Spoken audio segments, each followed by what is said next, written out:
everyone. Welcome to the Honey Flow Talk Show. We're doing back-to-back talk shows. Did one yesterday, which was amazing. With real DJ Rich and his wifey, Sweet BX, as well from the Bronx. That was really awesome. So make sure you guys check out the replay and welcome Facebook and YouTube. I go by DJ Honey Flow. Feel free to hit the follow tab or subscribe on YouTube as well to catch my talk shows. It's been an interesting journey interviewing over 300 people in over 4 years, all across the world. Lots of interesting streamers, DJs, producers. And we got another interesting guy that's coming on.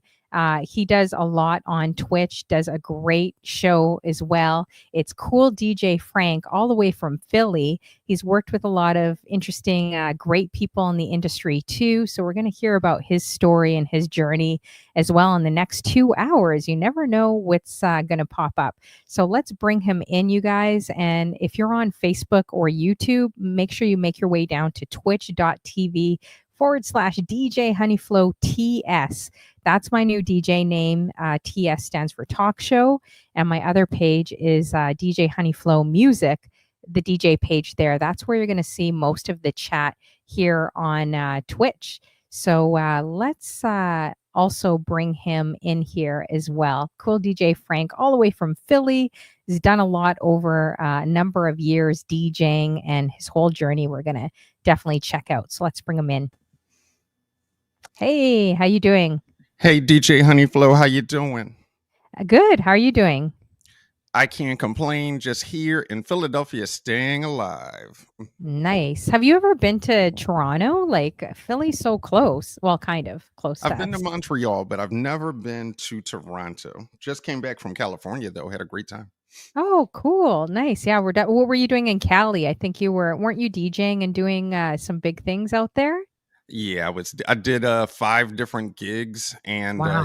tried to have fun in between. But yeah, it was a blast of a time. Yeah. So what was it? Was it a festival or what were you doing out there So I too? did 2 dates at a club called Still OG. Hmm. And then I did a night with our friend DJ Epic, Mondays, Motown on Mondays at Lowbrow. So between the 5 days, I went to San Jose, Oakland, Wow. and Sacramento. That's so awesome. Do you travel quite a bit too, like DJing? And because I think I saw some footage too on Instagram, like some footage with I'm you. always out of here. Like as soon as Yeah? I can get out of Wow. Philly, I'm like out of here. I'm just waiting for you to bring me up, up to Canada so that I can, make For it sure. happen up there. And Maybe then you one can. day. Yeah, you got it. You got to come up here for Yeah. sure. But I'm Yeah. always out of here. Like whenever I have a chance to travel. I mean, I go to Atlanta frequently. I go to Chicago frequently with DJ RL Breezy. Coming up, I have Tony Wow. Jack's birthday in Atlanta. I'm always at Beer Wax in Brooklyn, New York, and just came from Cali, and Toronto's next. That's so awesome. Have you seen, like, do you feel that there's a totally different vibe when you're out on the West Coast compared to the East Coast, especially what you're playing as a DJ out there too? Definitely. In California, I can play no wrong. Like whatever I put on, they were dancing, and we had such a great time. They were in Cali. They were much more welcoming to the music per se. Mm-hmm. If that's Oh, a thing. Mm-hmm. do you have to like switch it up though and give kind of more of this West, like kind of more the West Coast sound, or do you kind of keep it how you are, like that true Philly, East Coast sound? Do you try to keep it that way, or do you try to switch it up when you're out on the West Coast? When it comes to music, I go both ways. Pause. I did throw in some songs that were, that I only really played because I knew that I was going to California. But Mm-hmm. also, I think people expect me to go Philly. So pretty much my set is a lot of Philly, and then the last couple of sets they were a little bit of California. So I do try to play what the natives like and add in a little of my own Philly flavor per se. Nice. What could you say that's different that you guys bring? I mean, I've seen it. I feel like the Phillies, like a little bit of Philly is kind of like how Toronto, I don't know, you could disagree or agree with me, but I notice UK, Canada, and especially New York and Philly and more the East Coast states are very similar in culturally, like what we like, our dance hall, our reggae. just we bring different vibes, I find, hip hop compared to, say, the West or other states. Do you kind of see that similarity? To an extent, I may have a couple of, I may have a little bit of paprika that wasn't expected. I mean, of course, you're gonna get your Jill Scotts, your Music Soul Child, your Jasmine Sullivan, but I'm gonna throw in the Baltimore club, I'm gonna throw in the Jersey club, the Philly club, some good house, and of course, I'm throwing in the Afrobeat. So, I always want to throw in a little more spice than everyone else, and not be bland. Yeah. And do you feel that like on Twitch as well? Because I know when I first started, I had certain like lots of DJs say, hey, don't do this, don't do that, reggae doesn't work or this doesn't work. Or do you just say, hey, I'm going to just do my own thing and bring the sound that I feel like is true to me? Or do you feel like, when you're on Twitch, maybe I shouldn't do this or shouldn't do that? Or are you like kind of pretty much open? I'm going to just play whatever I feel. The answer to your question is complex, and it has maybe two or three different answers. When I'm around, the 45 bandits and those that appreciate my 45s, then I can kind of play what I want. So that's kind of like one rate train or one direction. So I can kind of do what I want there. Depending on another rate train, depending on who's in the room, I find myself, for lack of a better term, like kind of shifting to who I see coming into the chat per se. And also my answer, I've been streaming 5 years, like my answer Mhm. 5 years ago is different than my answer today. Like I guess I started out kind of with great intentions of playing stuff that I wouldn't play on a normal basis when I go out to DJ, but and I'm kind of back to that. But in between, I did a lot of transition towards who's in the chat per se. For sure. No, I Mhm. I I definitely feel that. I get that. For me, I feel like it's like really important to bring more of a Canadian sound and more of what we got here in Toronto. Like I feel that even more stronger now, I think after 4 or 5 years, right? But I hear what you say because as DJs, we pretty much play for the crowds, right? Even when we do IRLs, like you're not playing for yourself, you're playing for the people, right? But I guess online it's a bit different because it's kind of more of a mixture. You're also playing for what you like as well too, a little bit more than IRLs, right? I'm wondering, in contrast or in addition to what you're saying, I wonder how many people are coming because they like me as a person, and then how many people are coming for the music. I know certain people that only come, for the music, but I think a lot of times people are coming and they're checking out what I'm doing because they just think I'm a hell of a guy, they're just stopping by, for their camaraderie per se. Yeah, that's true. It could be yeah, I guess it's obviously a combination, right? Sure. So, and then yeah, I definitely agree with you there. So going back like your the very beginning of your journey, how if you want to say how old you were, I don't know. Some people don't, but and that's I fine. don't care. I turned 50 on February 11th. Oh, wow, really? Let's zoom in on him, guys. Wow, he looks great for 50. You definitely don't look 50 at all. Like, you look so much more younger. We're not gonna give you younger than Honey Flow, but you do look Thank younger. you so You look around much. well, I mean, Mhm. it's not like I'm, that much younger than you, so I can't really say, too much. But you're turning 50. Wow, that's a milestone. That's awesome. You do look young, though. I was gonna say early 40s. Thank you If so there's much. Truly appreciate it. And when people start coming in the chat, we're gonna see them guess how old they think, Cool DJ Frank is too. So Mhm. going back, how old were you when you kind of first got into music, and who inspired you in music as well? I started out breakdancing. My brother's a DJ. So I used to DJ for Electrified Funk Productions. And I also started that was like yeah, early. And then I did my first party for $30 when I was 13. Wow. And you must have felt like a millionaire getting $30. Oh, yeah, it was good. It was good money. Yeah, it was good money Yeah, back then. it was back then, especially if you're only 13, man. I only Yeah. got $3 an hour babysitting at 13. So that's pretty good, $30.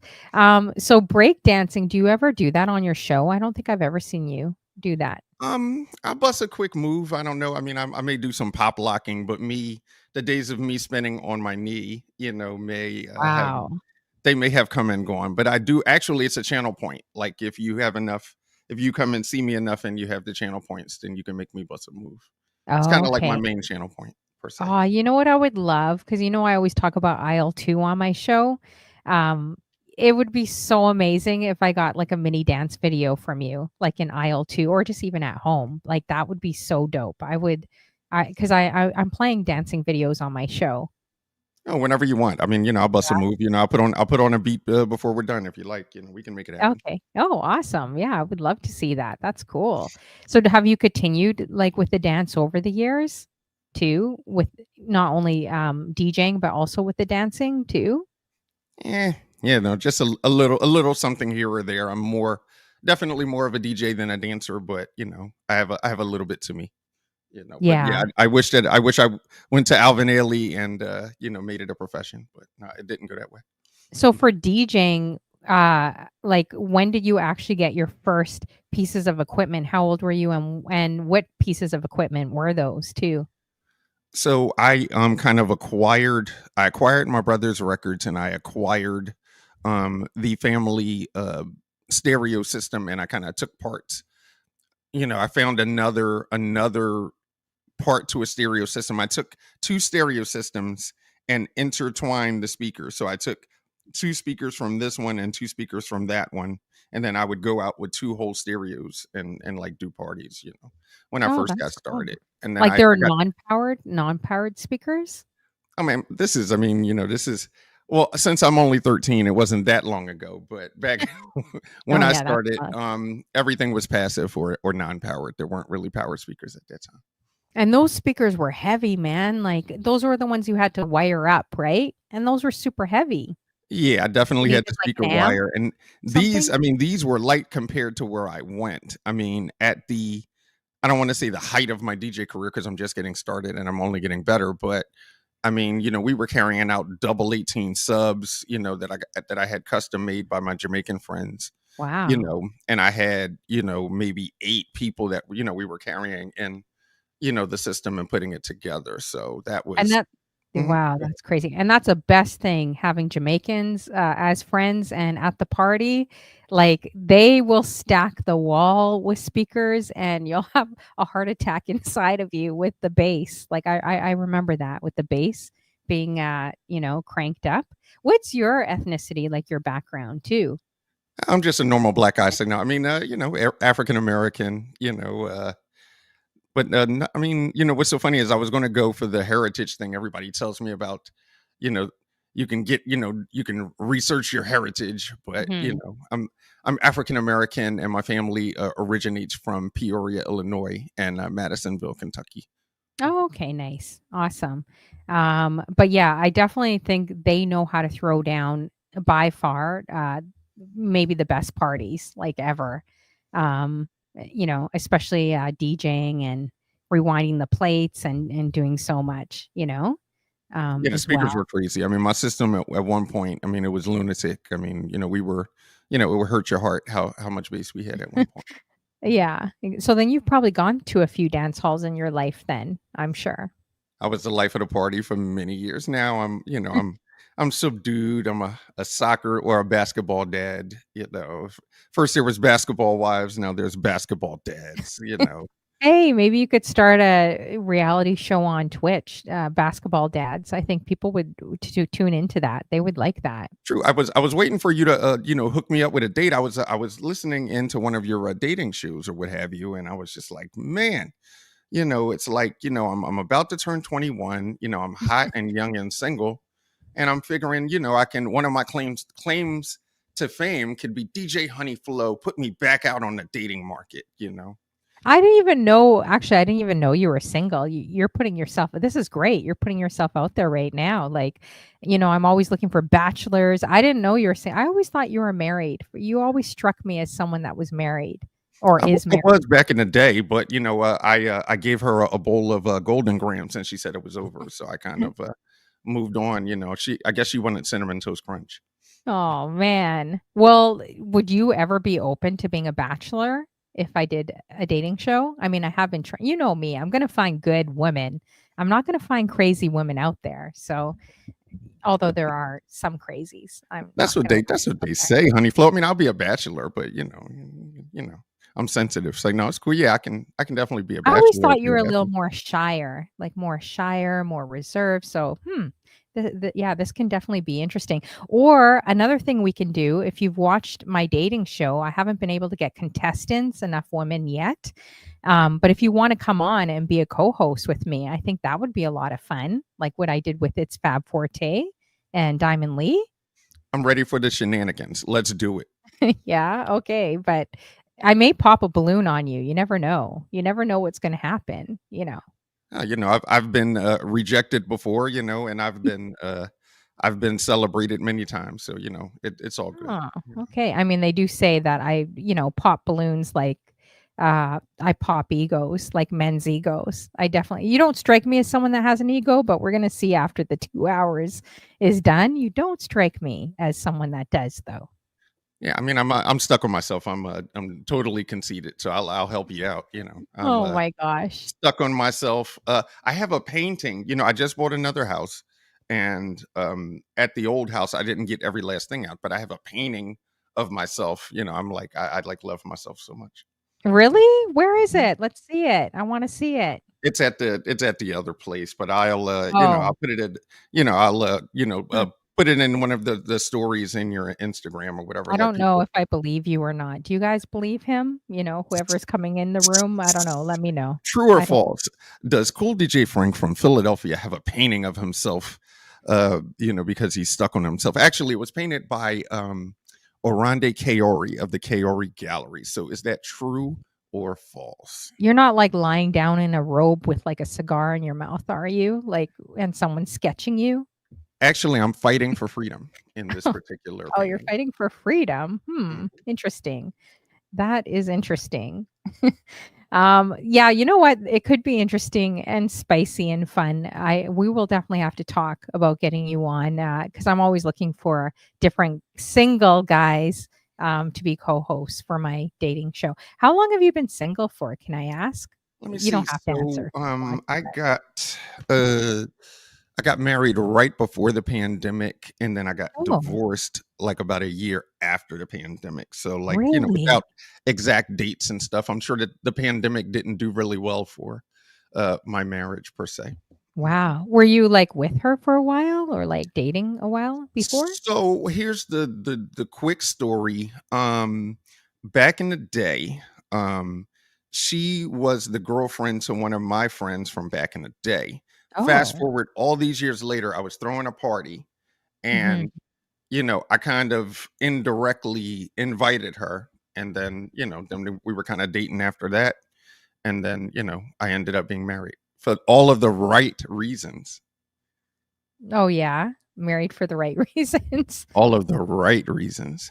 Oh, man. Oh, would you ever wanna get married again too, or no? Or are you kinda like, I'm "Ah, I'm cool good, I'd with rather just getting. be Go ahead. single?" I'm sorry. Let me let you finish. Sorry. Yeah, or because some people after a divorce or after something happening, they're just like, "Nah, I'm good." Like, I hear a lot of people my age, our age, say that, like, "I'm good, I'd rather just date. He could go to his place, I'll go to mine, we're good." Like, what are your thoughts? Or, like, are you kinda hopeful to get married again? So first of all, we only discussed one of my marriages. I had two of them. So I am an expert at great long-lasting relationships. Um Getting married again is cool. It's just and I say afraid, but I don't mean terrified. I'm just wondering if a young lady would understand, before some of the pitfalls were, a young lady expecting a DJ to stay home on a Friday and Saturday night. You got to understand Oh, yes, that yeah. if you're with me, you might not see me on the weekend nights, and if you want, there to be a significant amount of extra income coming into the relationship. So, not that I'm DJing every Friday and Saturday nights, but I'm DJing a lot of them. So that's a thought. You got a dude with a small record collection. If you're the type of young lady that doesn't want any records around ever, then Mhm. just saying. No, I hear that. I definitely can they say I see a lot of DJs a breakdown, especially on Twitch. Like there'll be one that's so absorbed with this online world on Twitch, on streaming, on DJing. And then I usually find it's the women that's just not into it. Like I have friends that way too, right? They're like, I don't understand this Twitch world. It's annoying. Like it kind of causes a separation. Like I do even hear guys say like, online or DJing is like their mistress music. And that can kind of put a little wedge, I think, in the relationship if you don't have that balance. Like, what do you think?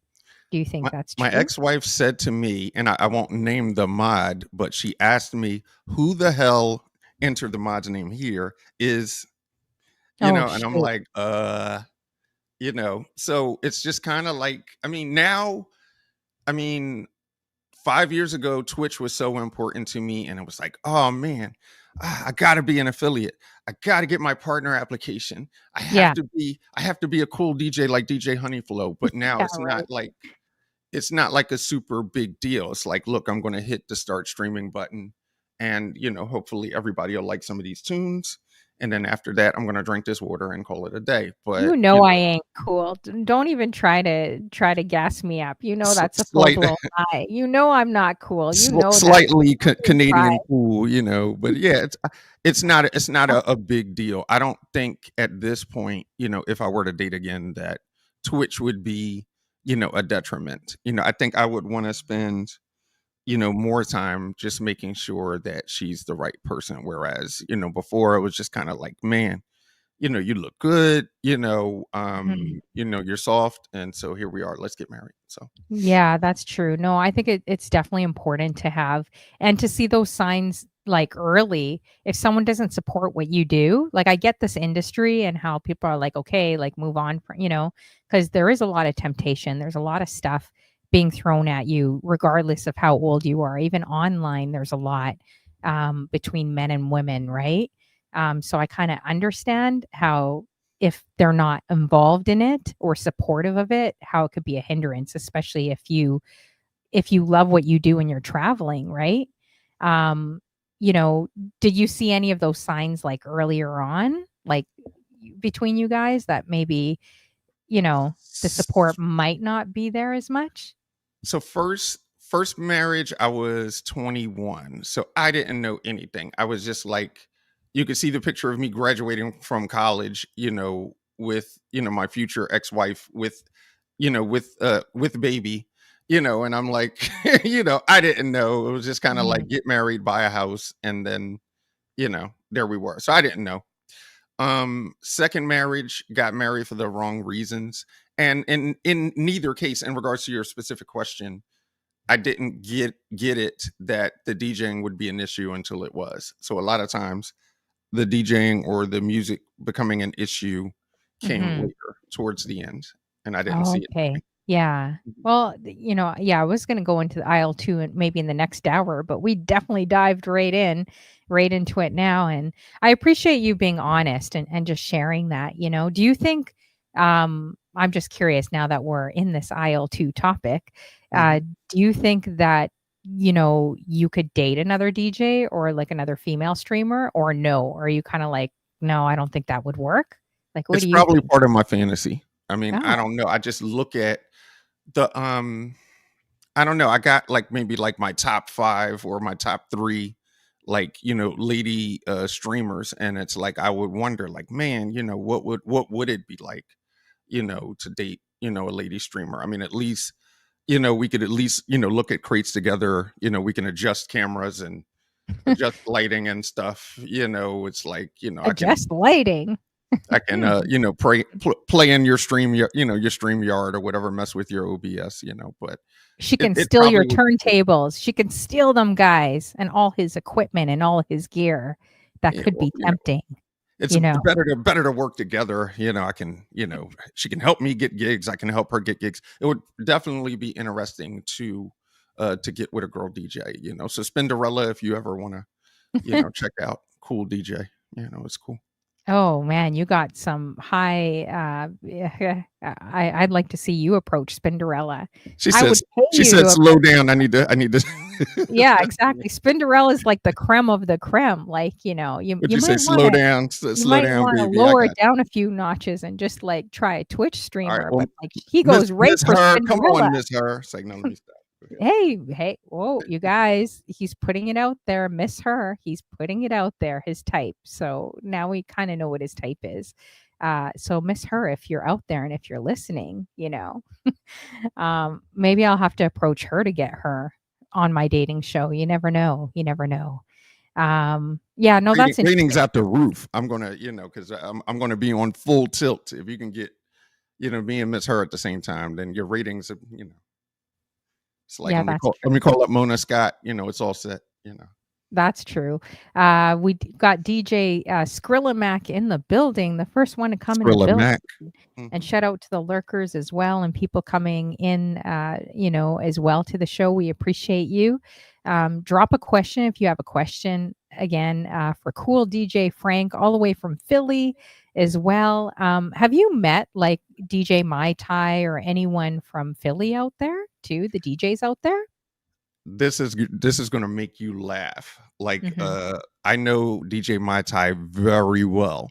I am so young that I was the DJ at Temple University when myself and Mai Tai were making the grade. So yes, me and DJ What? Mai Tai go way back. I was there when she was cutting class, and but yeah, I my Tai is a good friend of mine, and I'm very proud of her. Yes, so I do know DJ My Tai, fine young lady. Mhm. Awesome. Yeah, I always call her Jilly from Philly. She's very sweet and doing really, really big, great things too. So definitely proud of her. Have you gone to like many Twitch groups or anything like that across the country? Definitely. So, like, I've gone to Chicago. I got Atlanta coming up, and that's Twitch related. Although I went to California untwitch related, I met up with DJ Epic, and I did the Motown on Monday. And Epic, he's a pretty good, pretty popular Oh, streamer he's here on amazing. Twitch. Yeah. So a Were lot you of times I start out like with regular intentions having nothing to do with Twitch, but then I end up, seeing people from Twitch all the time.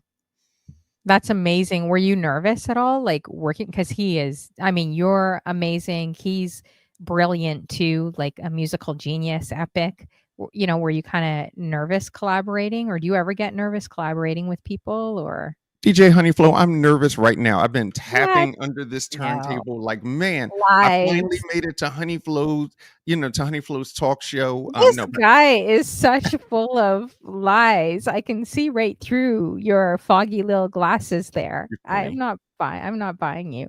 Or, No, I'm always, to buying be you. honest with you, I'm always nervous. The first two records, I'm nervous. Then after that, I jump right into gear and I Yeah. get things started. I like making, the guys, especially the men, nervous on my show, right, DJ Funklore? I like doing that, it's fun. I like Barba Lord, waltering them, you know? That's you, why I don't think anyone can you date put a me. hex, you put a hex on your male guest. No, You no, no, no, no, none of that, none of that. You No, go no. shalagoom shak shak. No, I'm Christian. No, there's no way I'm doing any of that. I'm staying far away from that. Well, I'm If Christian anything, too. you We can have an altar call before. I used to if be a deacon, anything, but I that's a will give different you story. guys a prayer. I'll pray for you guys. That's about Mhm. after I'm done popping the balloons on all you guys and your egos. Then maybe I Basically, may pray for you after. No hexes, nothing crazy like that. I don't. I stay far away from that.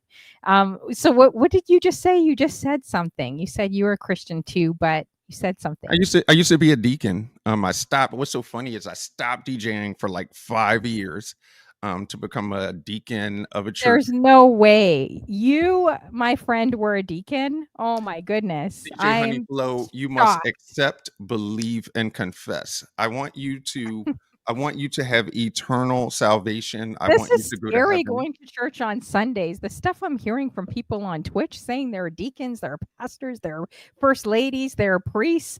If I am so confused right now being online. If you were a No, I mean deacon, I'm a heathen now. I'm talking about the past. I used to be a if you deacon. were I a mean now. deacon, there's no hope. I'm like, dear Lord, dear Lord, help me, give me She took me salvation. to the pastor. Like I was making a whole bunch of mixtapes. I was selling a whole bunch of mixtapes at the time, You and like were a my deacon, ex-wife really?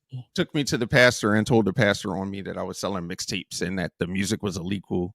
And then the pastor sat me down, was like, you are you making mixtapes? Your wife said you're making mixtapes. So, you know, Are you serious? I'm serious. So I'm then serious.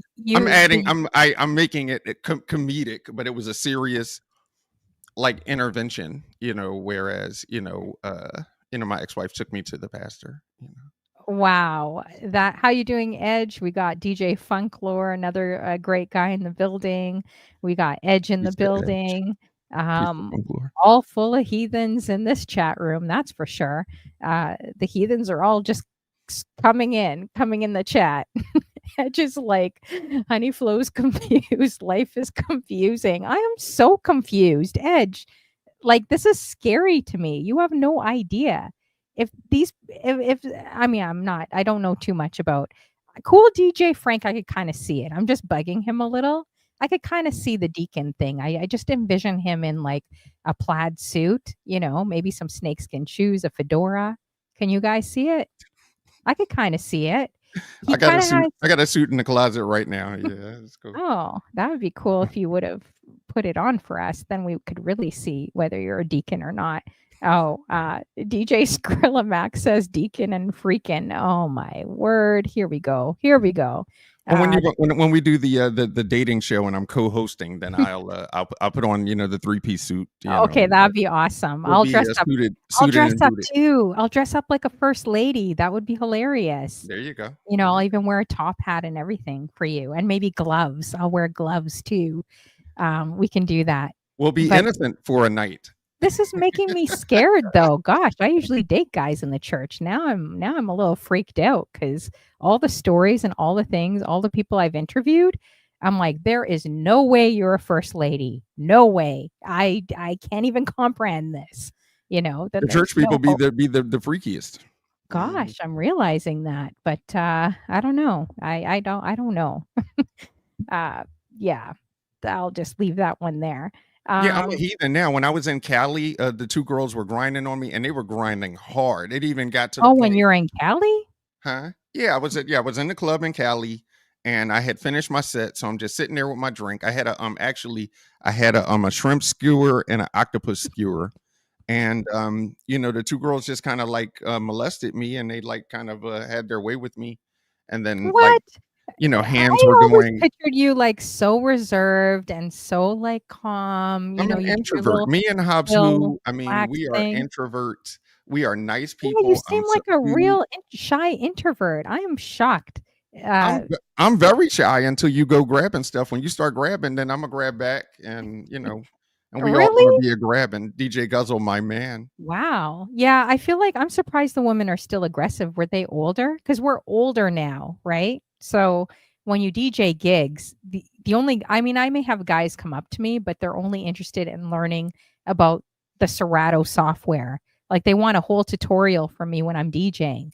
I'm like, dude, I'm working. Like, I don't have time to give you a whole tutorial. I barely know what I'm doing. Like, leave me alone. Get lost, but I don't have guys like coming up and like, you know, doing that, like grinding but they may be a bit stalkerish, like stand on the stage with me and just stare at me and not blink. It's like, this is a little weird. So, do you feel, I feel like male DJs get it different. I feel like you guys get way more attention than female DJs. Do you agree or disagree? I disagree, and I feel if they're sometimes we give off a vibe like a stay away vibe. If you're spinning, then people kind of get the immediate like stay away vibe from you. Now, if you're just standing there with the drink and you're smiling and stuff, then that's kind of like, hey, come say hi. But I was standing there smiling with a drink. It was like, come say hi. And next thing I know, I was being molested. So you can like dance if a girl comes up to you and starts grinding on you, like you'll be able to dance. I'm with it. or dance with Yeah, her? I'm with it. Oh, I'm with the shenanigans. oh Don't you boy. come up grinding on me. And what's so funny is that, the funny is the night was going to continue, but my Airbnb was 37 minutes away. So it's like that's what kind of messed the whole everything up. And I was Oh, sitting there with my octopus. oh Mhm. my gosh. DJ Skrillamax says shy people are the worst. Apparently, I'm seeing a different side to cool DJ Frank today. That's for sure. I am an Um, introvert. DJ Guzzle said that I have to sit down in a corner and and when I come to Atlanta, I need to sit in the corner and figure it out and be you don't strike me as a wild guy. I'm so confused right now. You don't Oh no, strike I'm me. definitely not wild, but Oh, if you no. if you wink at me like you like me, or if you go, caressing my thigh, that's like go Frank go. Like don't give me the soft rub on my thigh because So then you're not doing anything. You're strictly blameless. Like you're just like strictly and I just can't see this. So you're just into DJing, into doing your thing, and then you have all these aggressive girls coming at you. well the one that was in front of me when she started rubbing, like she rubbed my hat off, like so she was Wow, rubbing on let's on see. my bald Zoom in head, on him and see. Let's see. I'm gonna back up and then here. she grabbed It's so magnified. and then Mhm. she grabbed my she took my glasses off, and then I was like it's Wow. on, and then so then we was like it was like a group show. Mhm. So she took off your hat and then took off your glasses? That is You correct. said? And she was all up Oh, close, like can we see this? she was all up Can you close, like take she off your wanted to. hat and take off your glasses? I wanna see this. Can you take off your hat and take I off mean, your but I got glasses I for ain't, I didn't get a haircut. I got the hat on because I didn't get a haircut because Oh. Okay, what about taking off the glasses? Let's see. Oh, man. Oh, man, this guy's a character, man. Oh, man, I had no idea. I had no idea Cool DJ Frank was such a character. Wow. Oh, geez. But You're yeah, if you're hilarious. in the club with me and and you halfway decent and you start coming towards me like you want to grind on me, we can we gonna make it happen. I'm a call your bluff. Wow. Yeah, I'm definitely learning something. What do you guys think? Drop some questions in the chat for Cool DJ Frank as well. This is interesting because this is not who I'm thinking I'm interviewing tonight. Like you're definitely giving me a different side that I haven't really But I seen want before. everyone to go to heaven. I want everyone to live an eternal life. I want, Hey, you you should. know, You should. That's important. That's the best decision you'll ever make in your life. So, and I yeah. stand by it.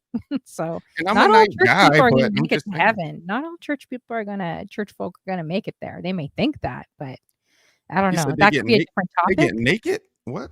Ah, Mhm. man, dear Lord, I don't know. What are we gonna do? What are we gonna do? We're gonna pray for our brother, cool DJ Frank.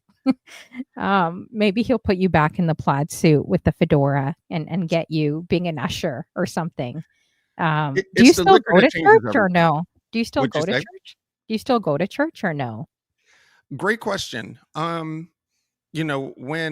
When my pastor closed the church and he moved to New York and then he started pastoring another church, keep it 100, it kind of like really like hurt me. Like I was like Mm, I went from being in church every Sunday, making sure that, the Bibles were there for everyone and making sure that the tape and the CD ministry that's how long ago it was taken care of, that all the mics were on, that the choir was good. And then we closed the church. And then I'm just supposed to go from being an important person in a church or being a deacon to like going and sitting down and just paying my tithes and offerings and just sitting there. So it was kind of like honestly, I never really recovered fully and joined a church. Now, have I gone here or there? Yes. But like I'm not in church every Sunday. yeah. No, I hear you. I definitely hear you. Things have changed so much, I think, after the pandemic and what people have gone through. And then sometimes you have a lot of drama in church. I've definitely encountered that, especially also being a DJ. You know, for goodness sakes, they didn't even like me playing Donna Summers. What was that? Was it It's Raining Men? I don't even Or remember. you're I thinking think of well, Donna they were Summers. two tons of fun, and then I don't want to get in because I'm a music nerd. Then the Weather Girls, and then Martha Wash, she sung "Gonna Make You Sweat" for CNC Music Factory. So You know what's the worst playing in a church? Never play Tiny Whiny. That's when I had a pastor running. You know the song Tiny Whiny. You're from Philly, so you I do, gotta know I do. soca. So for Hmm. all you guys that don't know Tiny Whiny, I think it said Shake Your Boom Boom. But my Jamaican friends always argue and they're like, "No, girl, they weren't saying shake your boom boom. They were saying shake your boom boom." I'm like, but then my West Indian friends always argue and they're like, "Girl, Jamaicans always make it okay, I'm not saying anything about each race here. I'm just saying the conversation my friends had." So then the West Indians are like, "Jamaicans always make it about that." But that's not what that song is. It's shake your boom boom. But anyways, like that literally got me kicked out of a gig like badly. Like I had a pastor running and in her heels being like, "Turn it off." She was so mad. But she was such a hustler herself. She was from New York and she was begging everyone for tithing money, guys. Hmm. So she had a big white bucket of money and she's like, "Come on, you guys, you could do better than that." And she was being super aggressive with money.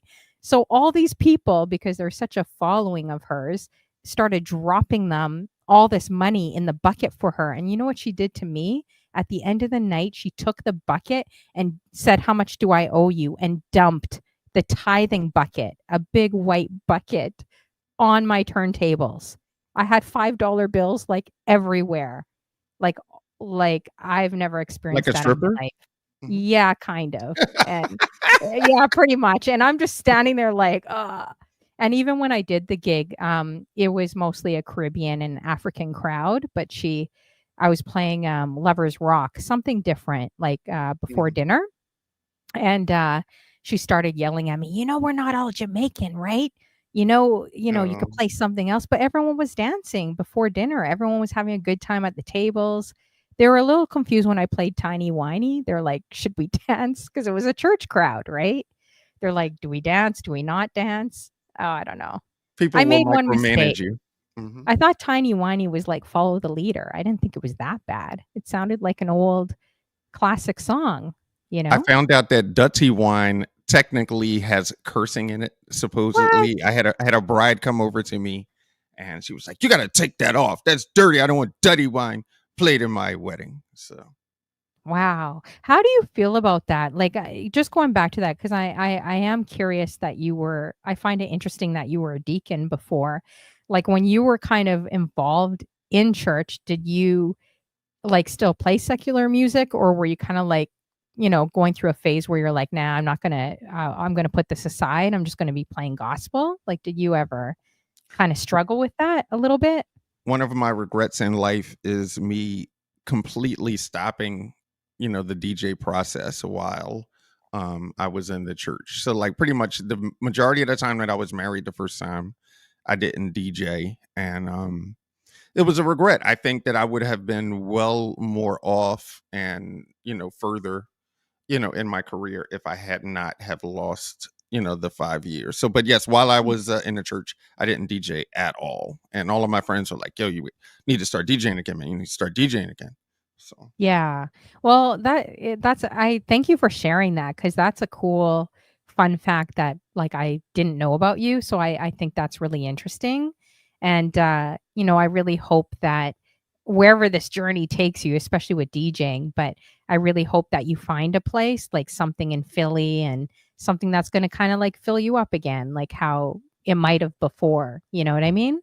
Um, a woman brought me to church. So I'm wondering, even at my ripe young age, do I need another woman to bring me back into the church, or is it a Christian step or fellowship that I'm going to do on my own?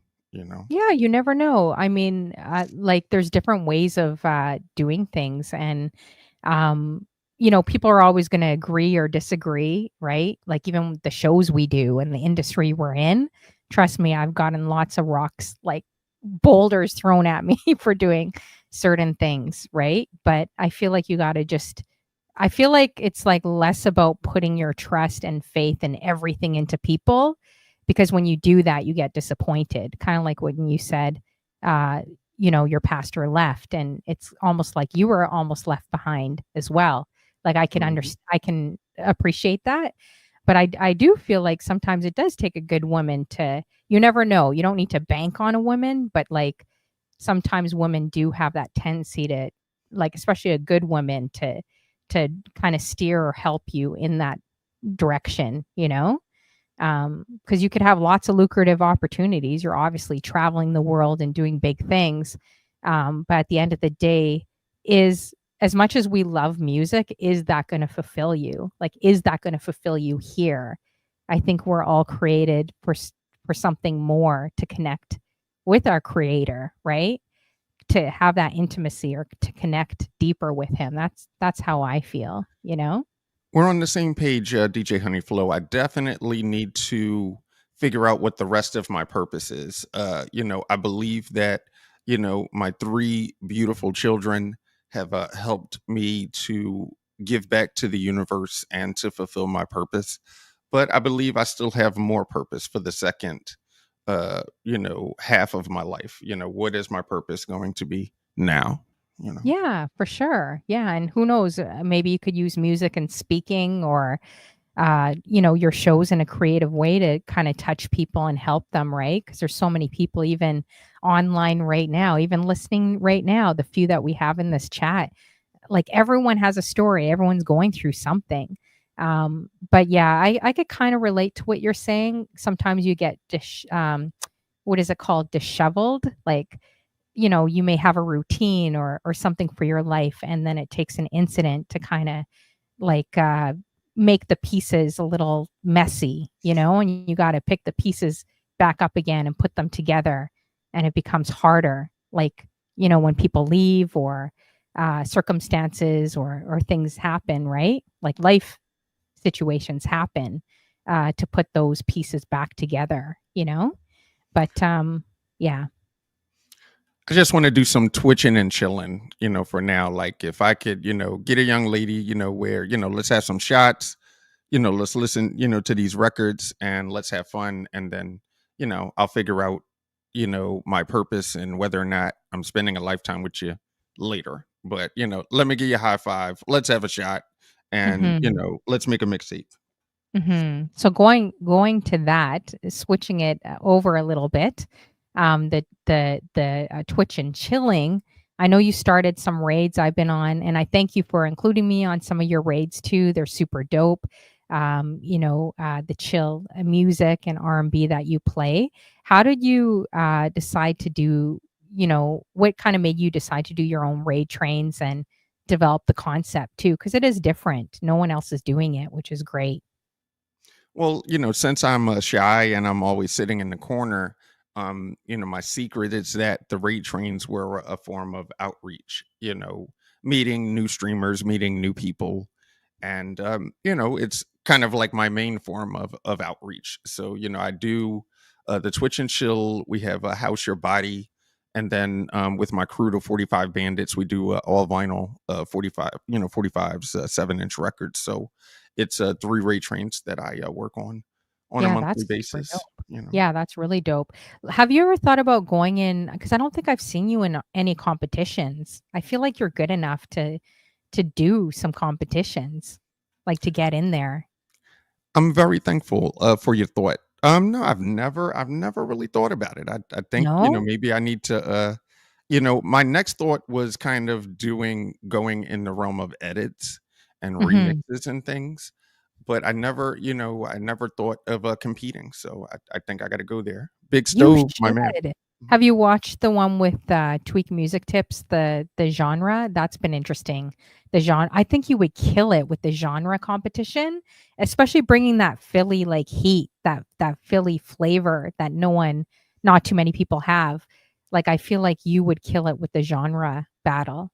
I gotta check into that. Believe it or not, I mean, me and Kova, we have a pretty cool relationship. I was in a DJ group like toward in the beginning of my Twitch Mhm. career. I was in a group of Yes. DJs where Remember we those all groups. kind of worked together to try to, to kind of improve each other, etc. And Kova was at the helm of it, or Tweak Music Tips per se. So yeah, Yeah, I definitely. need to check in with him and see where I can participate. You know. Like, it would be so dope to hear some of your hip hop, your R&B, you, like, slipping in some dance hall or Afro beat or whatever you put in there. Like, yeah, I could definitely see you bringing the heat. So hopefully we'll see you in the next one. And if not, I'll just Photoshop your hands, Hey, stick them on let's mine. do it. To my and brother DJ pretend. Vance Dell, what's up? Mm. Actually, that would be a lot of fun if I photoshopped your hands, stuck them on mine, and it's like if I knew what you were doing, and entered and see if we could fool some people. That would be dope. We fooled everyone. We had one of my mods DJing, young TJ Fabulous. We had her DJing, but it was really, me kind of Really? over to the side, and Oh, what's I so love funny that. is like everybody went crazy, and I had one of the best viewerships that I had, on that particular night, because I mean, it's better to look at TJ than it is to look at me. So it Oh, was I just would have like, loved to see that.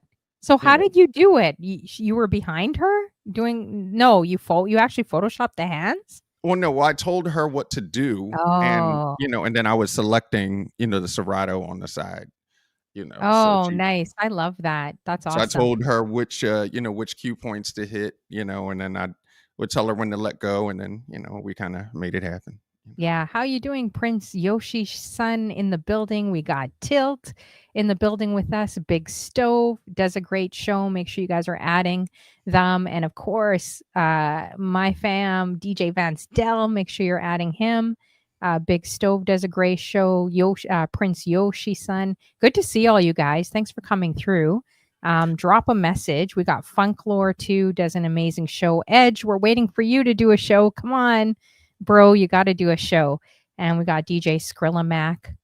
Thanks, guys, for coming through. Appreciate all of you as well. We got Hobbs and DJ Guzzle too. And if there's anyone I missed, I think I got everyone. But drop another message if I missed you in the chat. Hope Big you guys Stove are is doing. my people. Like Yeah, I was in Cleveland. I think it was I was in Cleveland with him, and you were asking if I went to the different Twitch events. I was in one of the Twitch events with a Big Stove, and he took care of me. He told me what record stores to go to. So Big Stove is really a good person. Whereas I don't know if you have experienced it, but not everybody on Twitch is necessarily a good person. But Big Stove is a good person. And Vance yeah. Dell, he passed the ketchup. Like I know he saw that my fries were like really dry, and Vance Dell passed me the ketchup. He So he's a passed good the dude catch. too. Oh, so you guys met Vance Dell and you? Yeah. Vance Dell, he's my brother. We have we have things in common. So Oh, I should yeah, have if I knew that, I would have asked you to pinch him for me, like, or twist his ear or something if you saw him in real time. I would have asked crazy, that. crazy. I know. We always have a lot of banter between each other. Mhm. So well, that's good. Was there anyone that surprised you, like going to these Twitch groups, like say meeting Big Stove or like sometimes especially with the height. It like when I met White Gold, it surprised me he was so tall because I thought Mhm. he was like 5'6" or 5'7" on his stream. I'm like, oh shoot, this guy's like 5'11" or 5'10". Like he's so much more taller than I thought.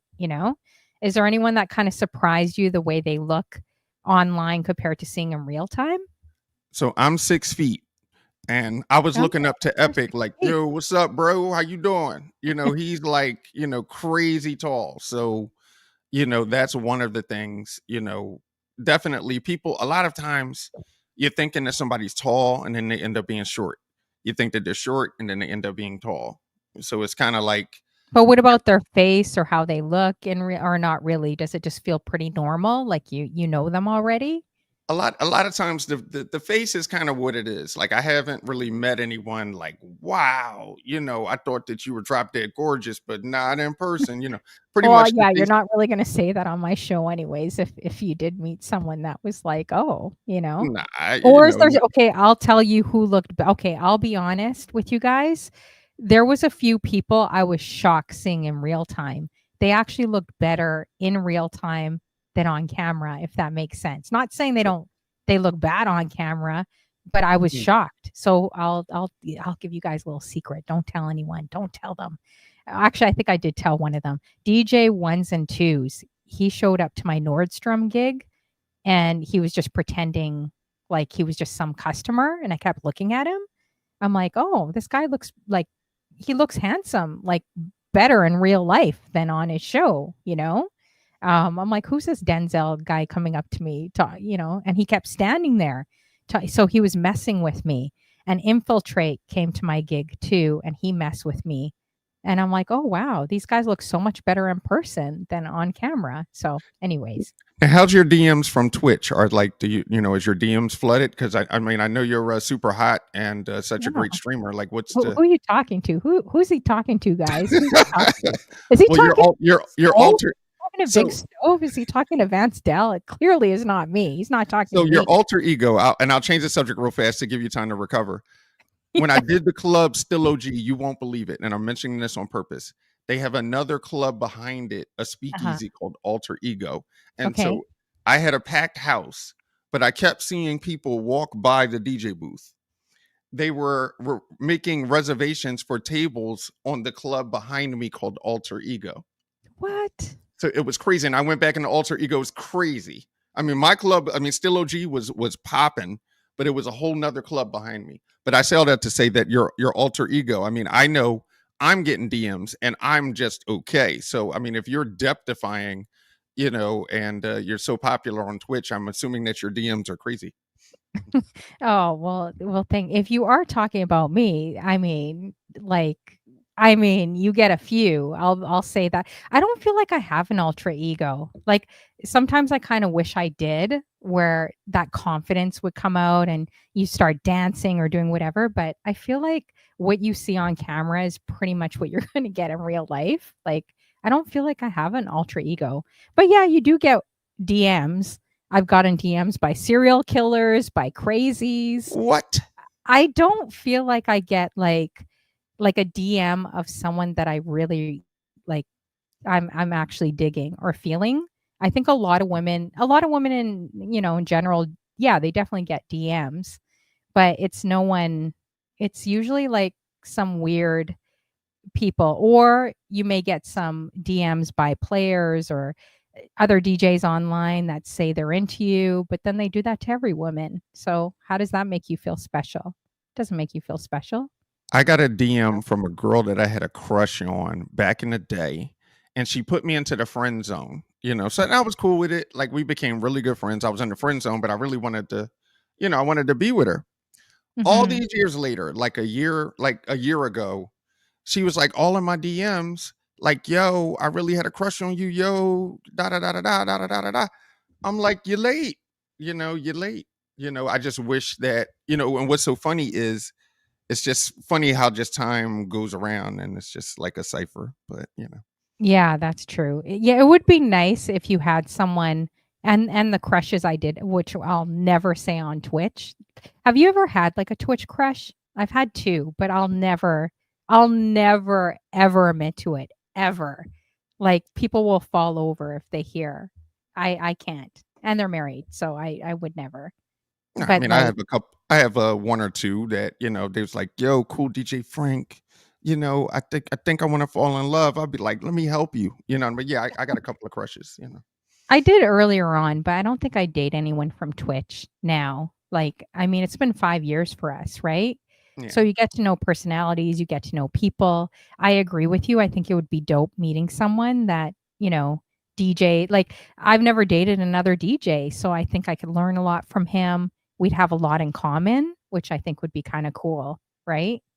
But I know a married couple that DJ. I know two married couples that DJ together, and at least they seem, for all I know, I mean, they could be having like knockdown, drag out, behind the scenes, but they seem so nice and together, yeah, and you never know. Like Nerd Chris got married, right? She dated 2 guys from Twitch and her second mhm. man now she's like engaged. So you never know, right? There are a lot of couples on Twitch and undercover ones we don't know, and so Undercover. Mhm, if I did date someone, no one would know. Like you would not know that thing. Like if mhm. he, puts a ring on my finger, the only thing you're going to see is his hands. That's it. Like Right. I'll be very mysterious where I'll just show the back of his head or his hand, or so when I'm actually married, maybe I'll do the big reveal, but I think that would shock people. Like Will he being talk like the teacher on the Peanuts, like wah, wah, wah, wah, wah. maybe, I don't know. I don't mind nerdy. I kind of like nerdy. I don't mind that nerdy GQ, you know. Do you have a type? I'm curious cuz you seem like you Mm. have a type. You mentioned Spinderella, you mentioned Miss Her. So I feel like you definitely have types. I think you like the artistic, like a definitely beautiful women because they're beautiful women. Yeah, I mean, I've dated the spectrum, Oh, wow, dated the spectrum, but sheesh. yeah, no, I want to. I mean, the data DJ thing is intriguing. I would love, a sister that has similar goals musically to mine. It would probably, at least we would understand each other more, at least in that aspect. You Oh, know, for sure. Yeah, yeah, and thanks, Prince Yoshi, for the compliment as well. So, I don't think I've been called what is it? You called me a baddie? I don't think I've been called that, so thanks for the compliment. do you have a bad behavior? I mean, do you act up or Nah, I try not to. I try my best. I mean, we're all human, right? So, I think sometimes it could come out. I'll say I'm, like, mischievous. Sometimes that can come out in me. mischievous? Yeah, But like but my type has many it's been cocoa brown, it's been Twix caramel, it's been pecan sandy, mhm. pale. But it hasn't been vanilla? Has it been vanilla? No? It No. was vanilla for a Uh-oh. short period of time. Yeah, my type Oh, was okay. vanilla, but I There's at nothing this wrong with point, that. would you say? Mhm. There's nothing wrong with that, having a preference or a type or even, I think, culture that you're attracted to. I don't think there's anything wrong with, you know, whatever your preference is. You like who you like.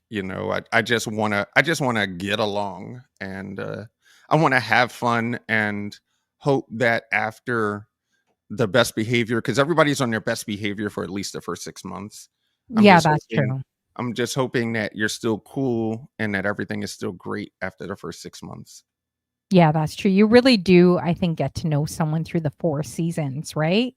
Mhm. So, I would like to get to know someone through the 4 seasons, but at this rate, we're getting older. So, hey, it could be even 1 season. I know people that have met, like, a week and they got married, which is insane, but 10 years later, they're still married. So, who's to say what's right and what's wrong, right? You never know. It's So almost like, let me give you the exit survey now so that at least you know what's going on. Like, look, da da da da da da da da da. Like, look, no mayonnaise. Um, you know, uh, I'm just telling you everything now, so that we can kind of cut to the chase as opposed to you finding out, 6 months later that, exactly. I'm gonna be DJing on Fridays. It might be good to get to the harder questions first. I do that, and it can sound a bit interrogative, but I don't even care at this point. It's like if you have a checklist of questions, go through them. I feel like it's better to get through the heavier stuff earlier on so you have nothing to hide. You're like, hey, people aren't finding out things 6 months or a year later, It's like right? prenuptial agreement, raw dog, Okay. vegan, Sade. Like, it's just kind of like, let's chop, chop, chop, you know. Exactly. But yeah, I think it's important, like for you to the industry you're in, because you're doing this. Are you doing this full time?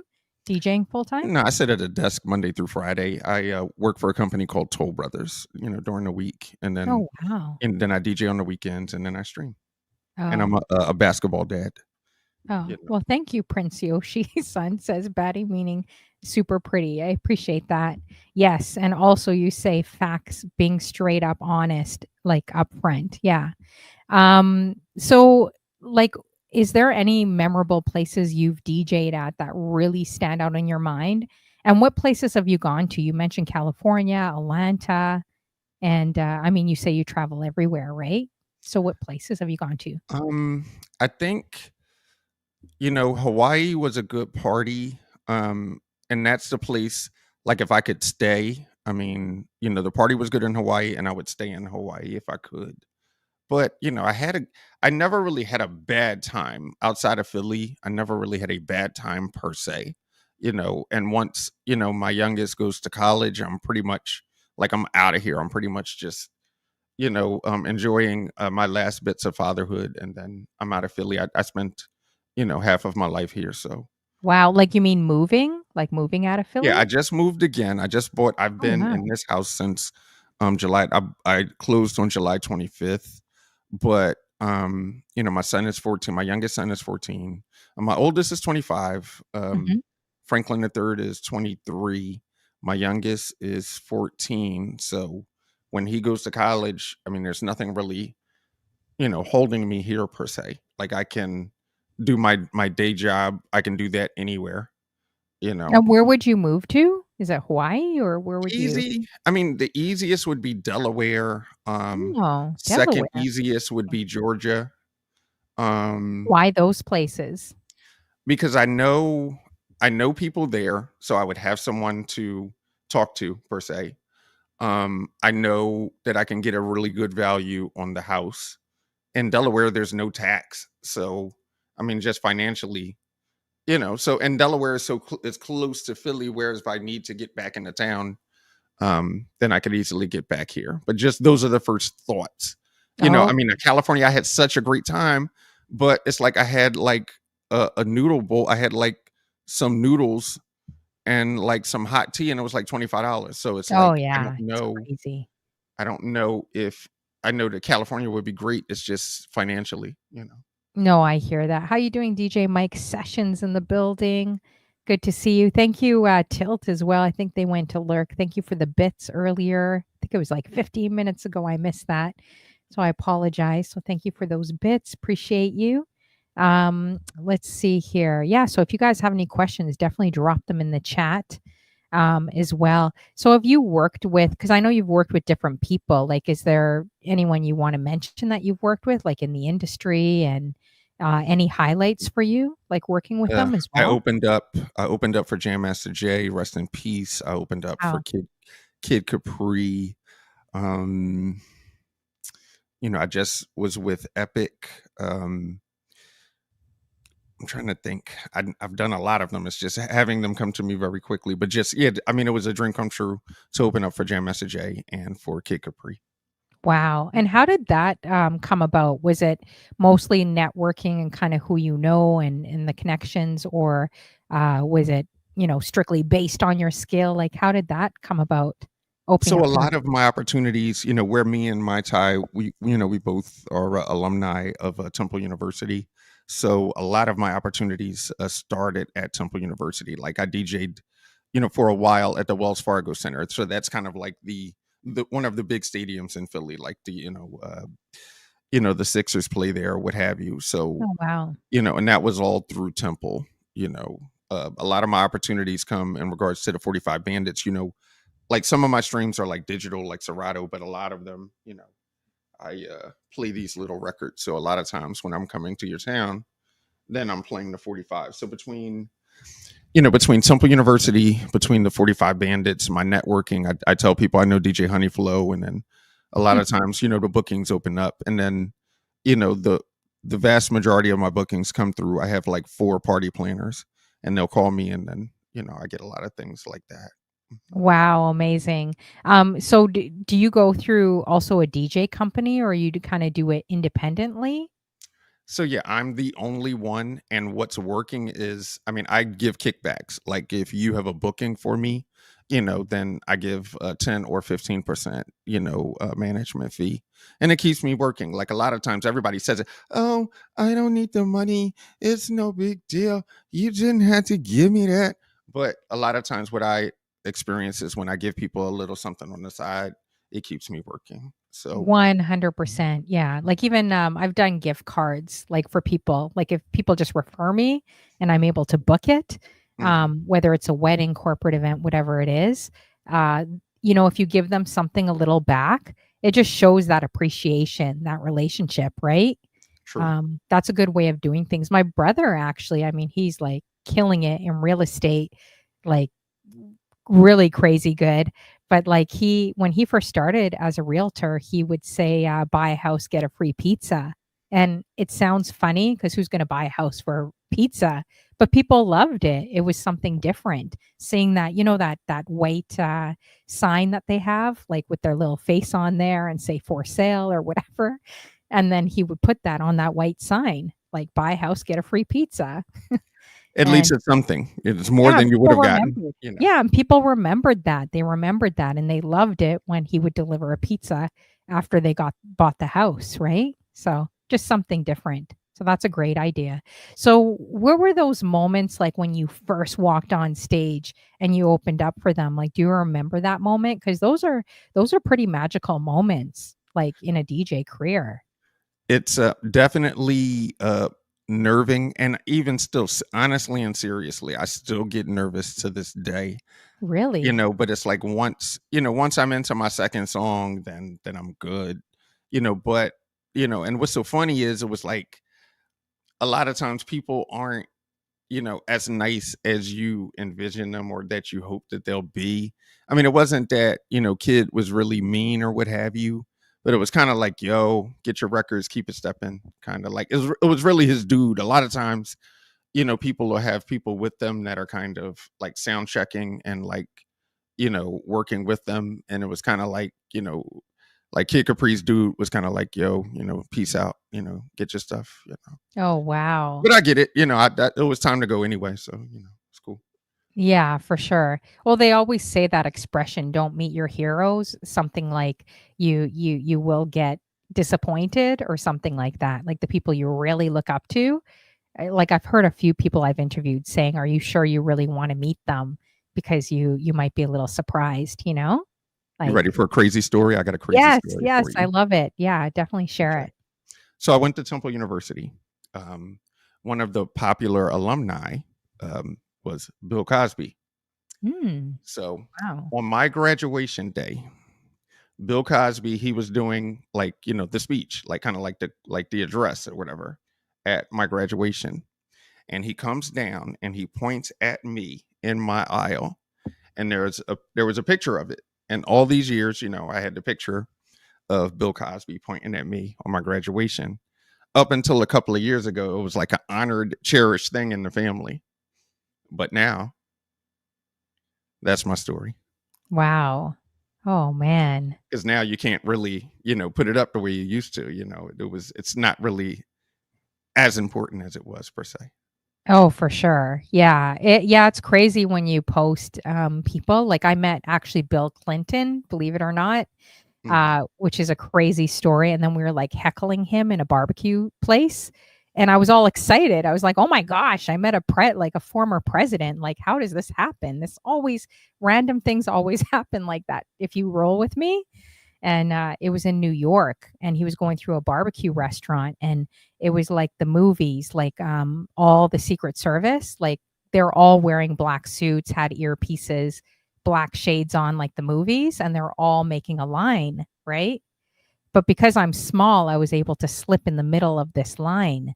And everyone's like, "Oh my gosh, Jennifer Lopez is going to come out. It's Aerosmith. It's Bon Jovi." Like everyone was trying to figure out what celebrity this was because Syracuse, New York, like, no offense, but like you don't see a lot of people dressed up in suits, like suited up like that in tinted SUVs coming down the street, right? And then that's when Bill Clinton, he came out, and I was the only one in the middle there, so I got to meet him. But yeah, I'm posting that. changing positions. Go ahead. Oh, it's okay. Yeah, but posting that people did not like, there was a lot of backlash on social media. I don't know all of his history. I don't know all his history with his, wife, but I'm assuming Bill Cosby, it would probably be the same thing, posting. Are they both adulterers? I don't know. I figured they were. Oh, I don't know. It seemed Yeah, everything these days, right? We're seeing so much in media, seeing so much. What do you think about that? I know this is kind of a controversial question, but like seeing the stuff that we're seeing on social media with how people are and how they are in entertainment, do you kind of separate the music and still play that and not really care, or does it kind of like bother you a little bit, like with different things we're hearing and different things coming out? Like, what do you do as a DJ? I watch what I play. For the most part, I'll throw in a tester. Like for a while, I was kind of like kind of keeping away from R. Kelly. Yeah. Um, then I played That's What I Like by Bruno Mars. And then right after it, I came in with the remix to Ignition, and everybody went crazy. And it's like Mhm. for a minute, they forgot, they forgot, or at least they might have remembered, but they enjoyed the song. So it's like I would love to separate it. And if people are willing to separate it, then I'll go for it. But I mean, if you have a sketchy track record, if I'm playing your song, it's just so undeniable and it really fits in the moment. You know? Yeah, I stopped playing him years ago, but it's hard because we grew up on his music, right? Like, he's Mm, got really, really good music, but I'm so against human trafficking, but now it's becoming very foggy. It's becoming harder, especially if you're anti-human trafficking, and having that played on an anti-trafficking, raid, that made me cringe. I'm sorry. I'm just like, "Why are we playing this right now?" mm. You know what I mean? But I don't know, DJs feel differently on that too, right? So, yeah. I was done with "Step in the Name of Love." It's like some of the songs I was kind of done with anyway, but Mhm. I don't, it's kind of like we're gonna miss a lot of music. If that's the case, then we should have no Michael Jackson. We should have Yeah. no R. Kelly.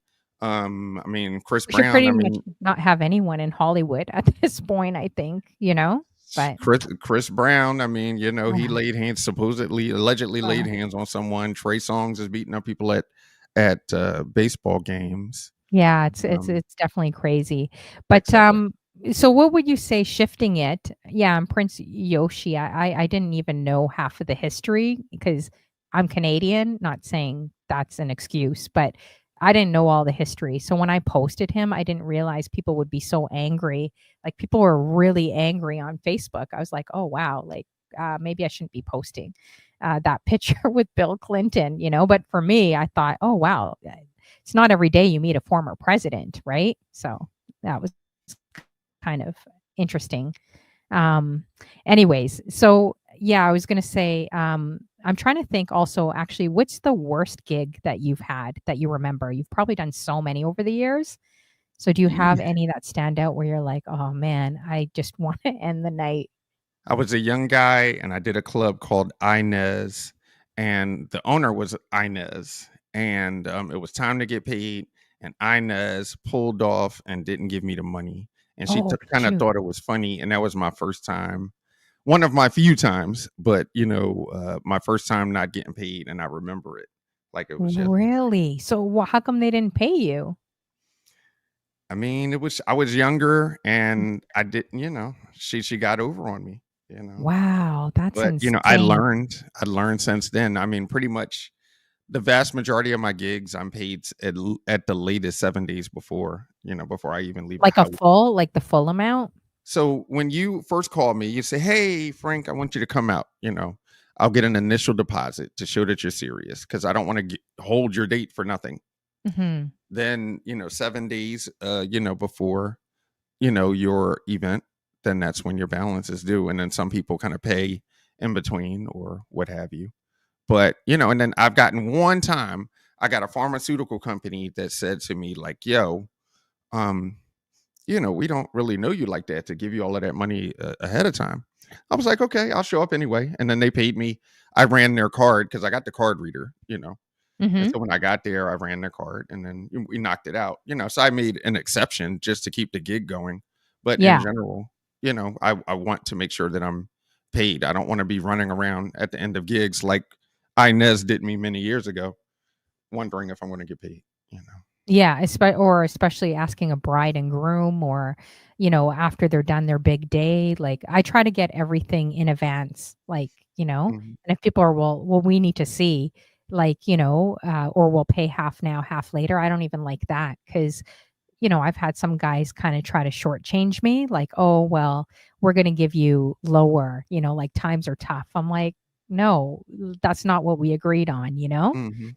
So, yeah, it's kind of an interesting business. You live and you learn. Do you have contracts? Like, put contracts in place? Most definitely. So, as you mentioned, about half of my business is weddings per se. So, once you book, you get the contract, you give your deposit, I give you your wedding checklist, Mhm. and I get that back 14 days in advance. But yeah, definitely everything is on paper. Yeah. Yeah, for sure. Have you had any, like, besides people not paying you, any breakdowns in equipment or your hard drive crashing or you forgetting, like, a wire or something before an IRL? Those things happen. However, I'm pretty at the lately I've been pretty prepared. Like I usually have extra stuff. Like a lot of times I'll have an extra speaker, I'll have extra wires and stuff. So knock on wood, I've been pretty good, with small mishaps per se. Yeah. So how you doing, Kent Mister? Good to see you again. So when did you actually start Twitch? Was it like 4 years ago or 5 years ago? I The think I same got a time. good 5. I Yeah. mean, I'll make you laugh. Like, I started Hmm. Twitch in my ex-wife's house, like I was streaming from the dining room table. Then I moved, into I have a triplex, and then I moved into the bottom floor of my triplex. And you can see from stream to stream me painting, me doing, putting up drywall and all of that stuff, and people working around me streaming. Then we get that done, and then I streamed there for a good 3 years or whatever, and then here I am here. So this is kind of like the third you know location of my streaming, but it's going, if it's not without me knowing day by day, it's going into 5 years. If not, I got a strong 4 and some change.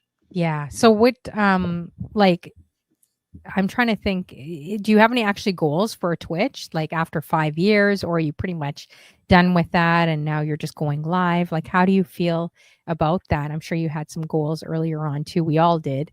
But 5 years in, I'm like, yeah, I think I'm pretty much good. So the funniest thing is, I was always good here. I always had a million gigs in Philly. Mhm. As soon as I joined Twitch, without, obviously it's easy to be an affiliate. I mean, they basically give affiliate to you. But without me being a partner, not a chance in the world of me being partner.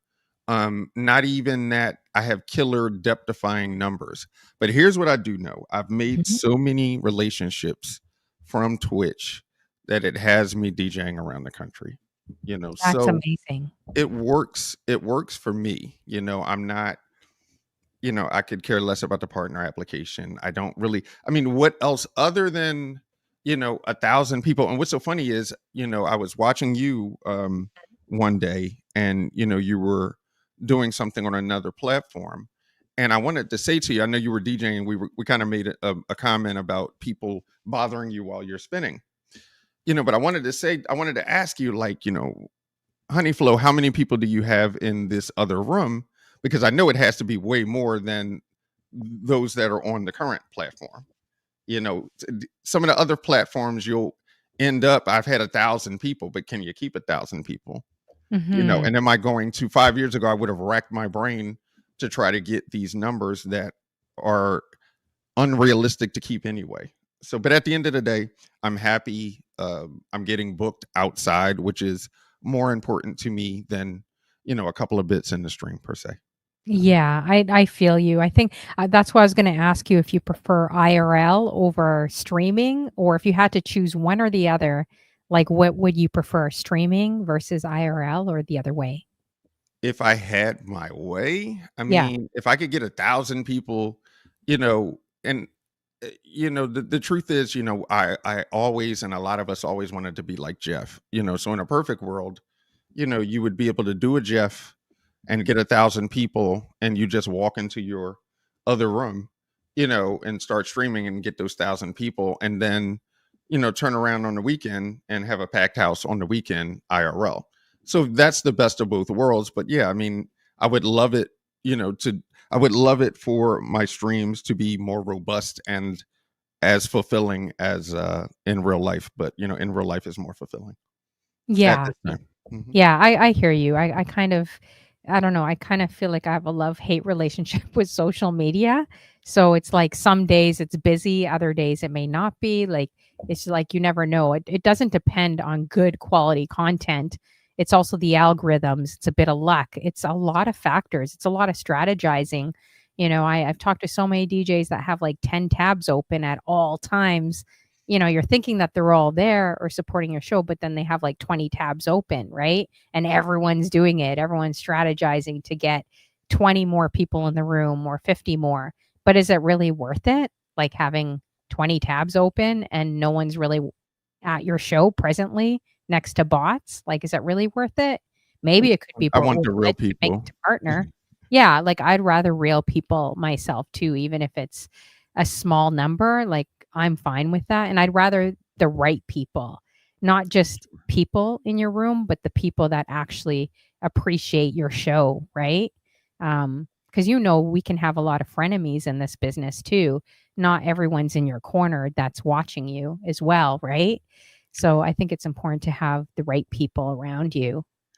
Peace Do to you Kent, agree? Mr. 23. And it's funny you say the right people. So I have, my mods past and present on my shirt, and there's one name missing.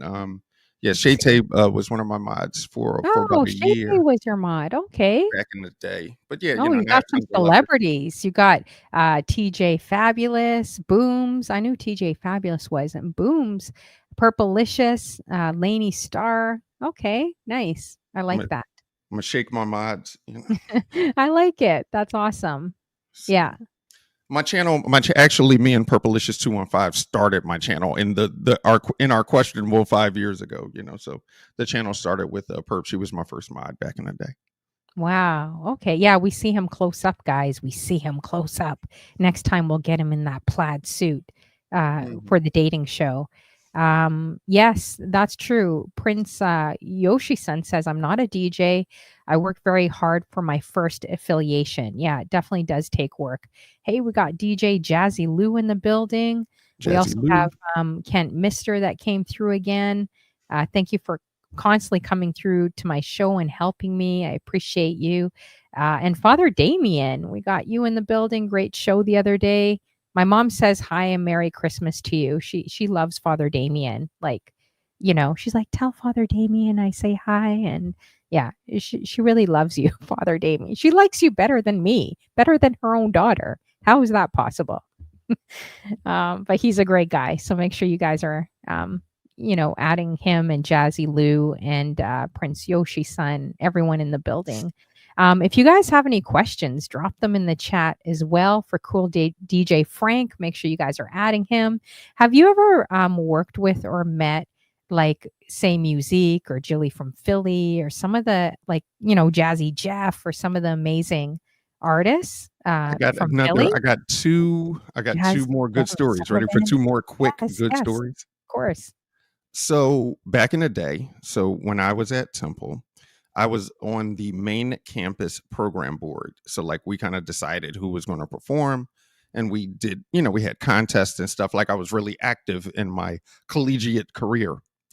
Why did Jill Scott, before obviously all of the fame, she joined my poetry contest, and Jill Scott won my Wow, poetry that's contest that I crazy. organized. So I can always brag and say that Jill Scott won, my poetry contest. Do you feel like a lot of them are the same now that they've gotten the fame, especially the ones coming out of Philly? I mean, I know you don't know them personally, but hmm do you think that a lot of them are kind of still the same, like true to their Philly roots and, just maybe how they might be, like what you see now?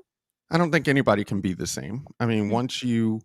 my experience in life, I mean, yeah, somebody may still like cheesesteaks, or, if they smoked weed in college, they may still smoke weed now. And I just use that just as an example off the top of my head. But generally, when you put money, my opinion is in general, when you put money into someone's pocket, especially a celebrity, then it's going to change, a lot of their perspectives and how they move and how they do things.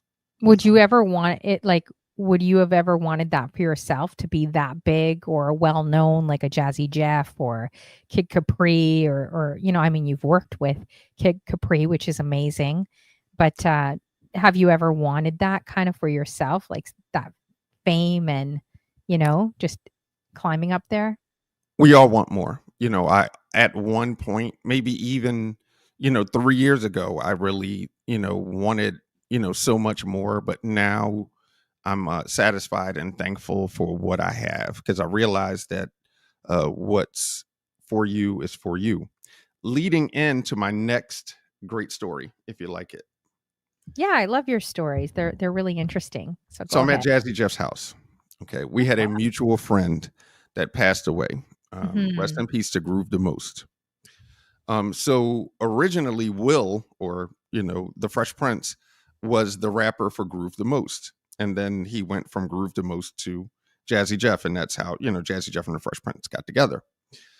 So we're doing a tribute to Groove the Most, and I'm at Jazzy Jeff's house, and it's just like, I mean, it's just like surreal.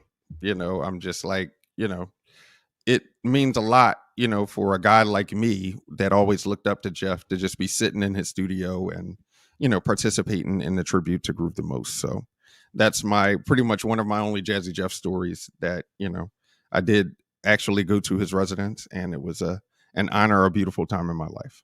Wow, that's cool. Was that his current residence or probably an older one Current maybe? current Oh, residence, like, current. still could go Oh. there now. He's still there now. Yeah. Is it massive? It's probably huge. Humongous. We were in just Wow. the studio part where he streams from.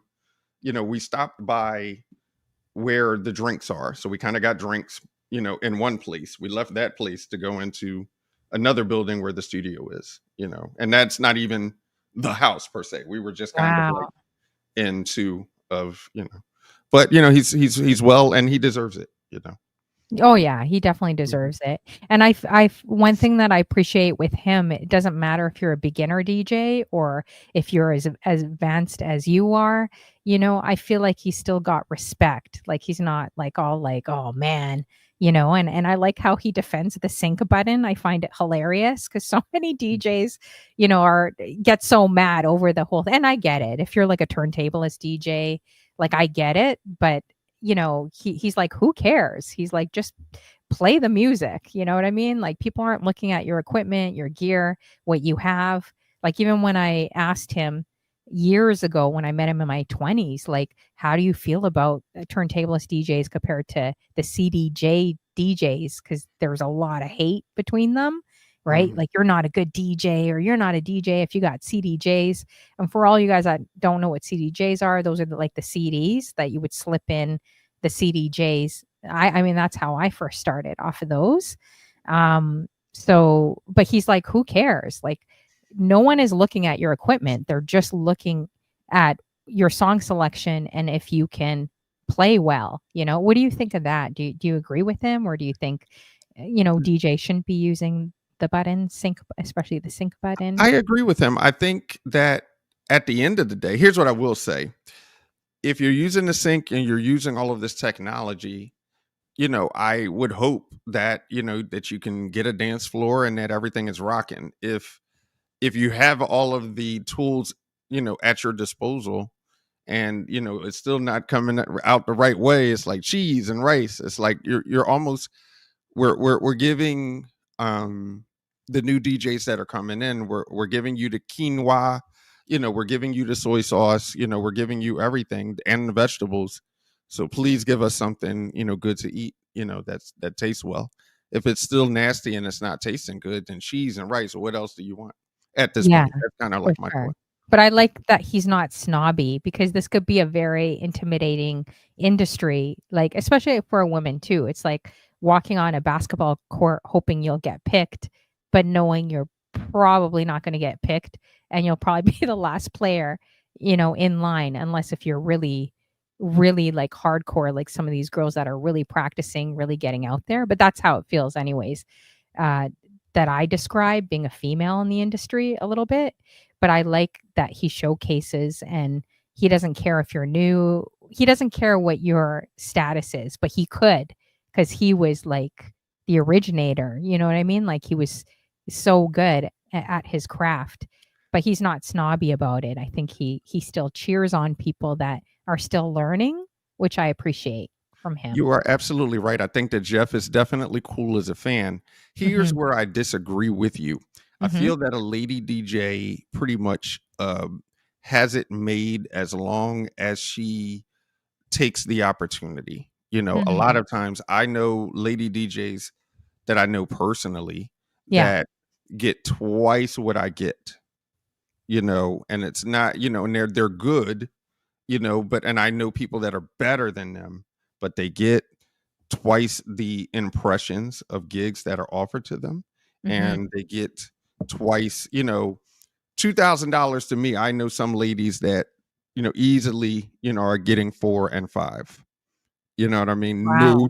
I No like to questions meet those asked. ladies. I like to meet and learn from them then. I But no, mean, I kinda hear yeah, what you're saying. I see both sides because being a female DJ is kind of a hot commodity. Like, even when you go out, people are shocked, like, they turn around. It's like how a boxer walking in a ring. Like, people say it doesn't matter, but it still does. I always say, "Well, why does it matter? Just say you're a DJ." Yeah, I get your point, but as a female walking in a boxing ring, you're always gonna be known as that female.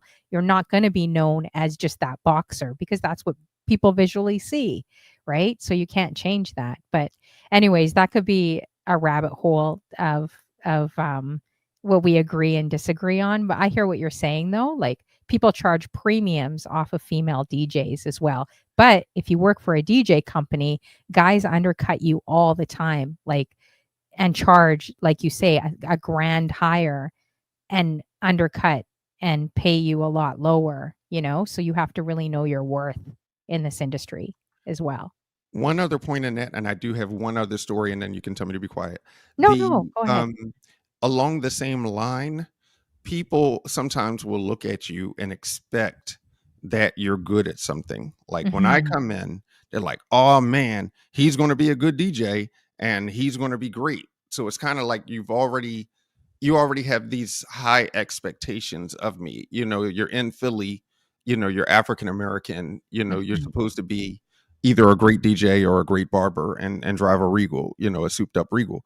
Whereas what if none of the above? It's like a lot of times, you know, I think what you're describing is, people, may want to mess with the price because of who you are or who they think you are. But a lot of times I walk in a room and I just gotta be Mm. good because you look at me and I'm just supposed to be good because I'm from No, I Philly get and that, I get that. I'm But just people judge all the time, like, I'll walk into a Caribbean party, and I had guys heckle me, like, right away. They're like, "What do you know? What do you know about reggae? You don't know anything." I've heard men and women, especially Jamaicans, say that to me, so I always Mhm. love surprising people and slipping in, like, their culture. They're always so shocked, right? Like, "How does she know this?" You know, I've even, slipped in Chinese, Italian, Greek, like, a lot of cultures, Afghani, Persian, like stuff that's really outside the box that will mess and people are surprised, right? But maybe one day I hope to get as good as you and some of You're the other funny. ladies. All you gotta do, you I just do. gotta bust that behind and show them what you're about. They can think what they want. My Yeah. final, you made me forget my final story. I had this great Oh, other shoot. story, but it'll come Yeah. back around. It'll come back Okay, I'll definitely come back around. around. Let's see here. Oh, Prince says I recently watched a documentary about the most recent reunion. Oh, okay.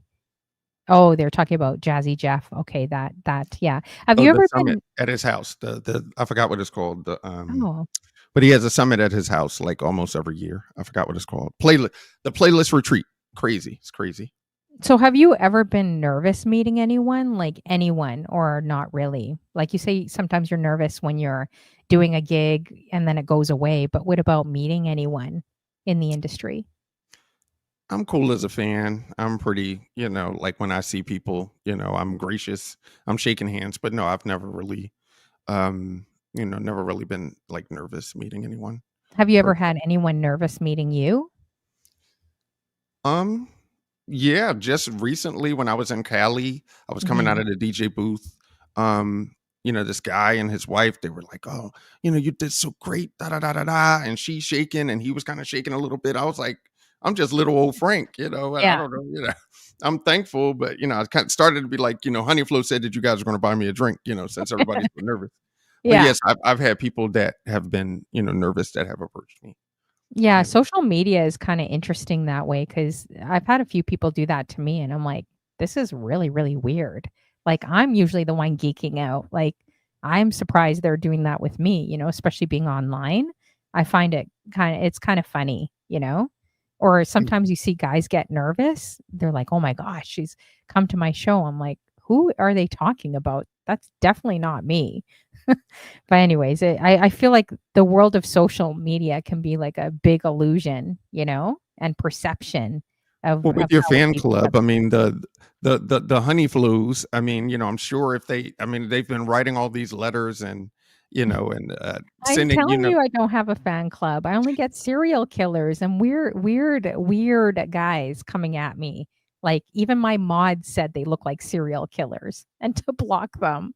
So, I think it's being personable when you overshare and you're really personable, maybe that can happen. People feel this weird connection to you. You know what I mean? I don't get the serial killers, but I get people who befriend me and then, or like they want to be my best friend and then it turns into me helping them until I cannot. Like a guy, I was kind of helping him with his streaming, getting his stuff set up, and then um just like nowhere, like he never really streamed and that was it. So I'm just like, I don't know. I guess what I learned is that you kind of have to do things because you really want to do it, not for the end result per se. But I was Yeah. kind of thinking, low key, I was thinking like I put in all this time and sat on the phone with you and helped you. And then, are we going to at least get to affiliate or something? Are we going to, follow through on it? I felt like I Yeah, wasted for my sure. time. Yeah, definitely. What's your now I just forgot my question. Hopefully you remember your story too. What was I that know, and question I had a again? good one. I'm trying to think what it was. It wasn't Jill Scott. It wasn't Jazzy Jeff. But it'll come around. Mhm. Okay, no problem. So, with your Twitch shows, have you had anything like any highlights that you really remember from in like could be a few shows in the 5 years you've been doing this, like anything that really stands out to you? That's I a just great love highlight? it. The people that come through, like you got your Macios, you got your shortcuts because I have the little characters that dance around on the screen, like when I'm spinning, I have these little characters that dance around at the bottom.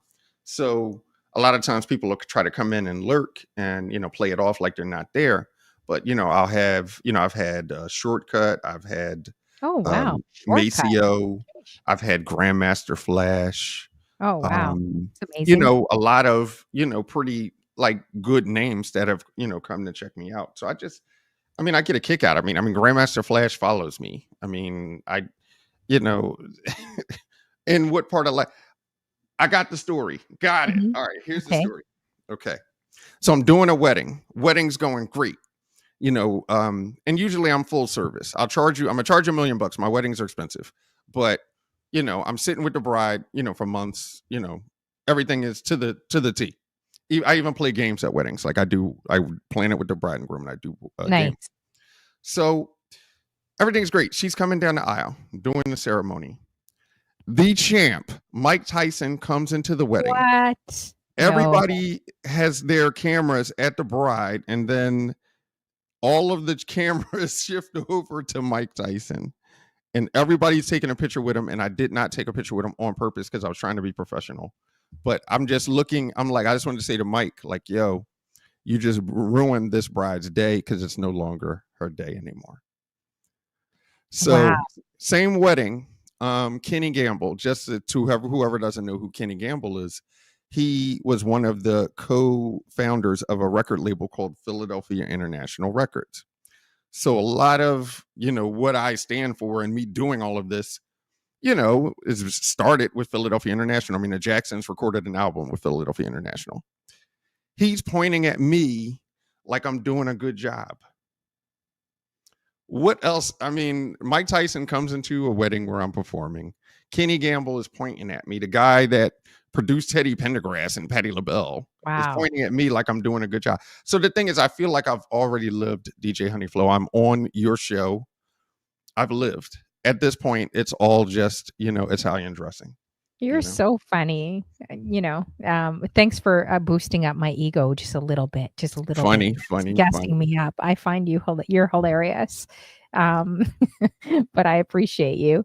Wow, that's awesome. So I wonder who Mike Tyson knew, if he knew the bride or the groom or So the other backstory is the groom's father was kind of like Mike Tyson's manager or something like that, or promote one of the promoters or something.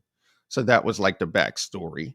wow. And the father of the groom like put a lot of money into like different schools and stuff in Philly, and I think Kenny Gamble also put money into the school, so that's what kind of made the connection Oh, wow. of them being there. That's So really cool to see that, and you weren't nervous when you knew he walked in, and you weren't nervous like, "Oh, shoot, like, once it some of these and guys it's are in the real room right talk. now." I mean, that's not a joke. Like once Yeah. I get into like the third song, I'm Mhm. all good in the hood, you know. And you're fine with emceeing and hosting as well? Yeah, 'Cause some people does I not like can that. do it all myself, but what I for my weddings, I usually bring in a host because I mean, pretty much a couple $100 just makes it easier as opposed to me sitting here. I'm kissing babies. I'm on the turntables. Mhm.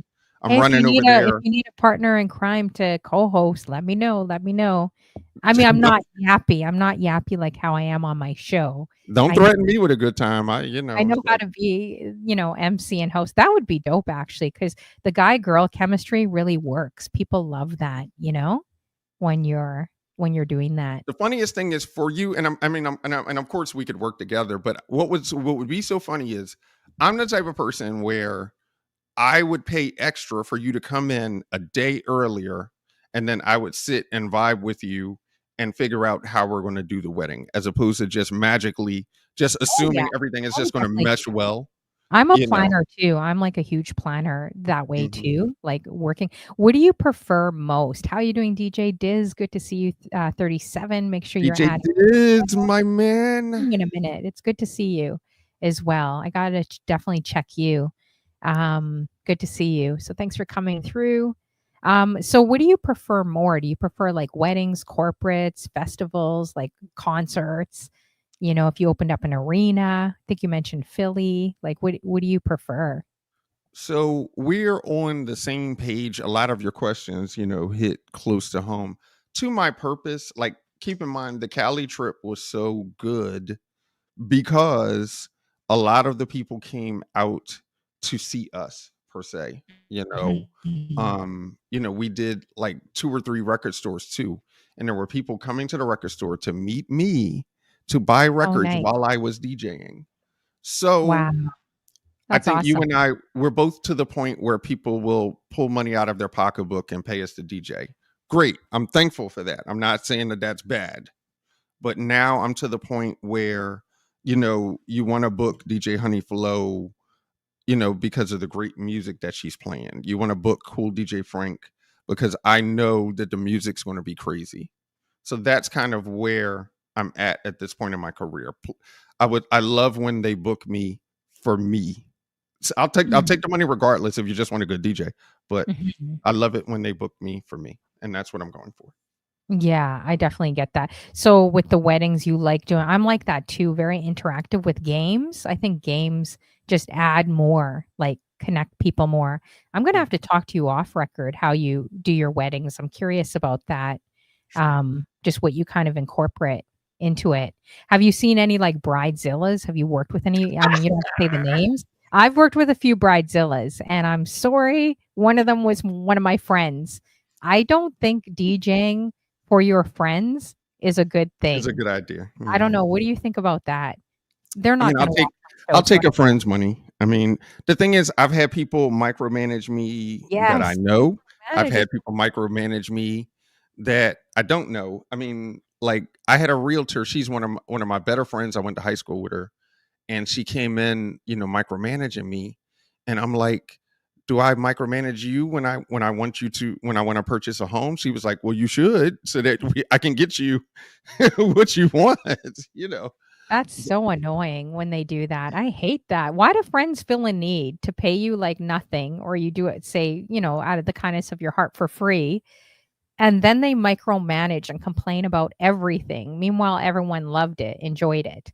But they're like, "Well, what about this? What about that? What about this?" And I'm like, "I But can't." I've had a good number of bridezillas. But what cuts it Yeah. out is my wedding checklist cuts it out. Like if I have all of the information, at least you're micromanaging things that I already know. Not I just hate being surprised with brand new information when we've been talking about it for months, or a Yeah. year. Mhm. No, that's true, yeah. So no fights, no, I've seen fights at weddings. I've I got seen another wedding. I got another story.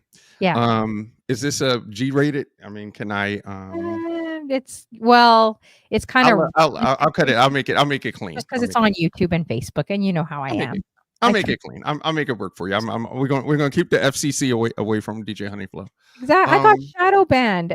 Me of all people, cool DJ Frank interviewing Ms. Riz. It was my fault. I was bugging her about massages and like, you know, like that. They Like. got you. Oh man, that ain't right. That But I ain't right. was joking about it because I don't know. It's a long story. We'll talk about it off Miss record. Riz is my people. But I got shadow banned, and she's like, "Yeah, it was your fault. I didn't bring it up." I'm like, "No, I brought it up because I thought it was kind of funny that That so ain't many right. women like these interesting massages of serial killers like wanting to kill you." No, okay, can't even say that word because I Yeah, got. you gotta be careful. I'm gonna be very careful. I got you. Yeah, go ahead. Go ahead. Yeah, and shout out to Miss Riz. That's my people's. Yeah, she's awesome. So I'm doing a wedding. It's in Conshohocken. Everything's working out. They had an open bar. Open bars, a lot of times, it makes for a good dance floor, but sometimes it doesn't work out. Hmm. One of the guys at the wedding says to the groom, "That's why I blinked your blink." Oh wow, jeez.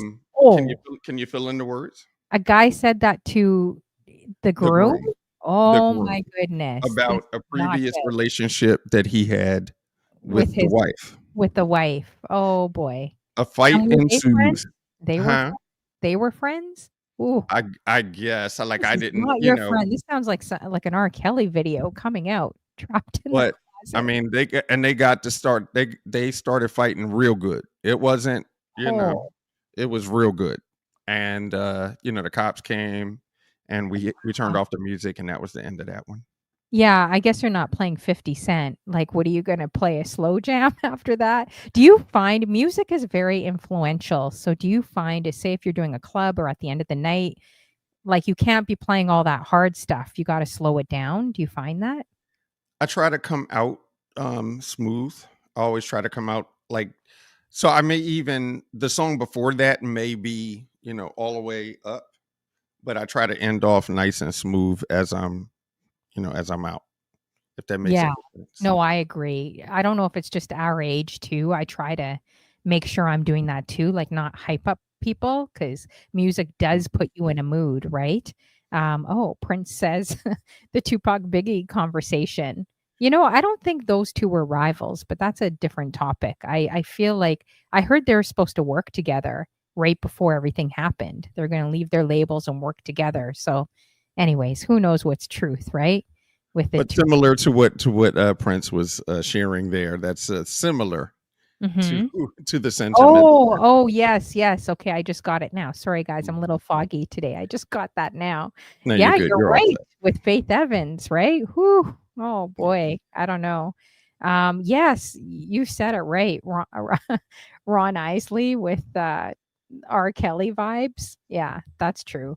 But I wonder why he would just go up to the groom and say that. Like, it sounds Open like he bar. was on a mission that night to destroy or to ruin A lot of something. times, an open bar will change the whole atmosphere. Now, it makes it an open bar will make the dance floor easier because people get loose. Once I put on, my lights and they turn down the building lights, then Mhm. I can play no wrong when everybody's had a couple of drinks.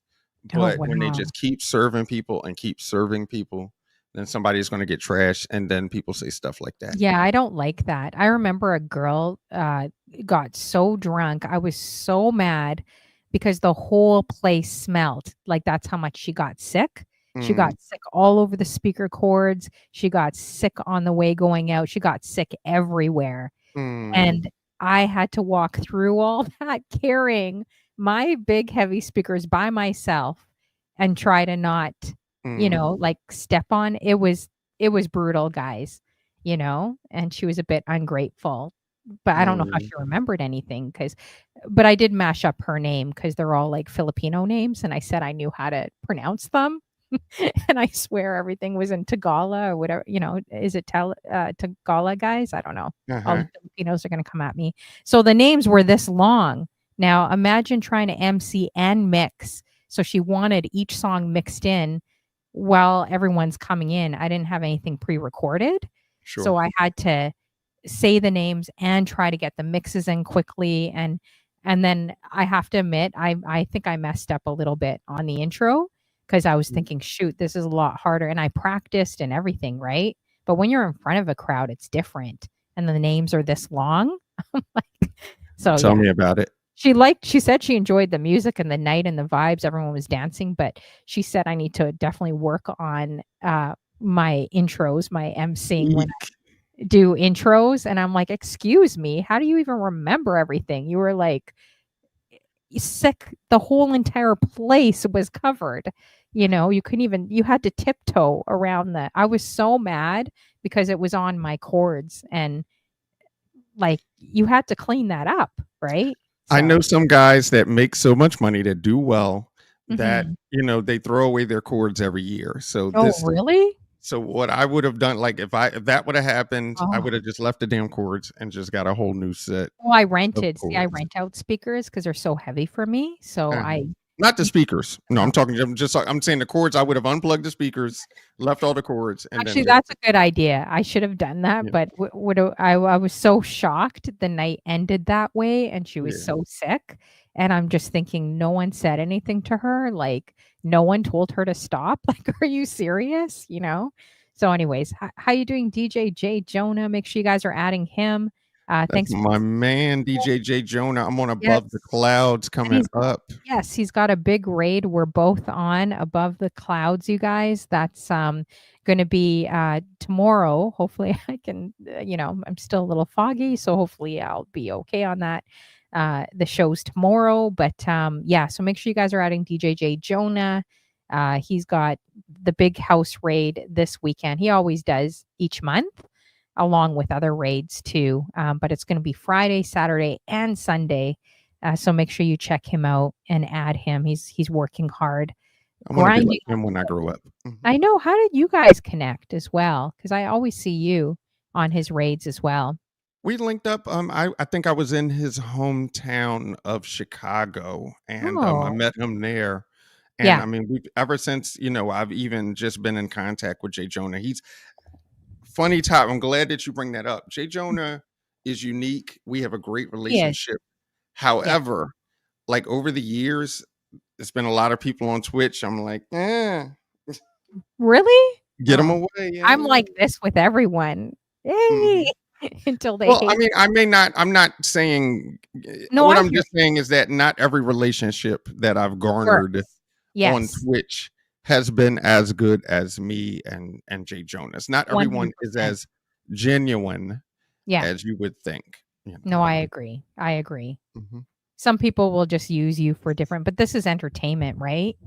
So, actually, I don't know if I should say that. Someone gave me some great advice, though, on that.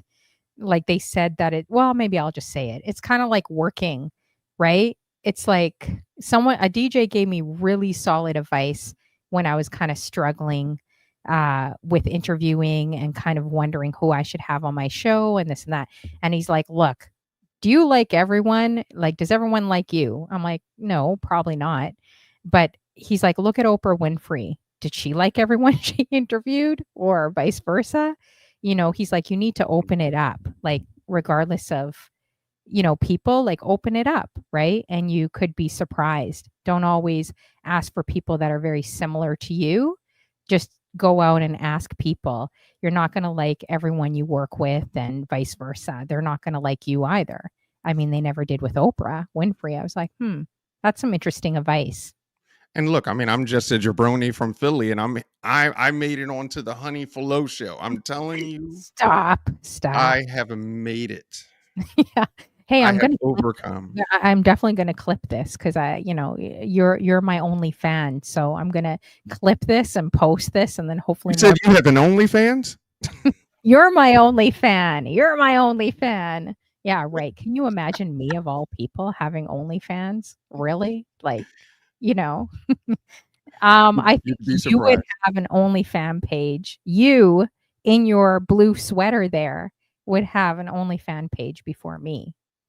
Hey, they like, All you I'm need is like a foggy I think camera. You need to take off your sweater. There you go. what Wear a when fitted top.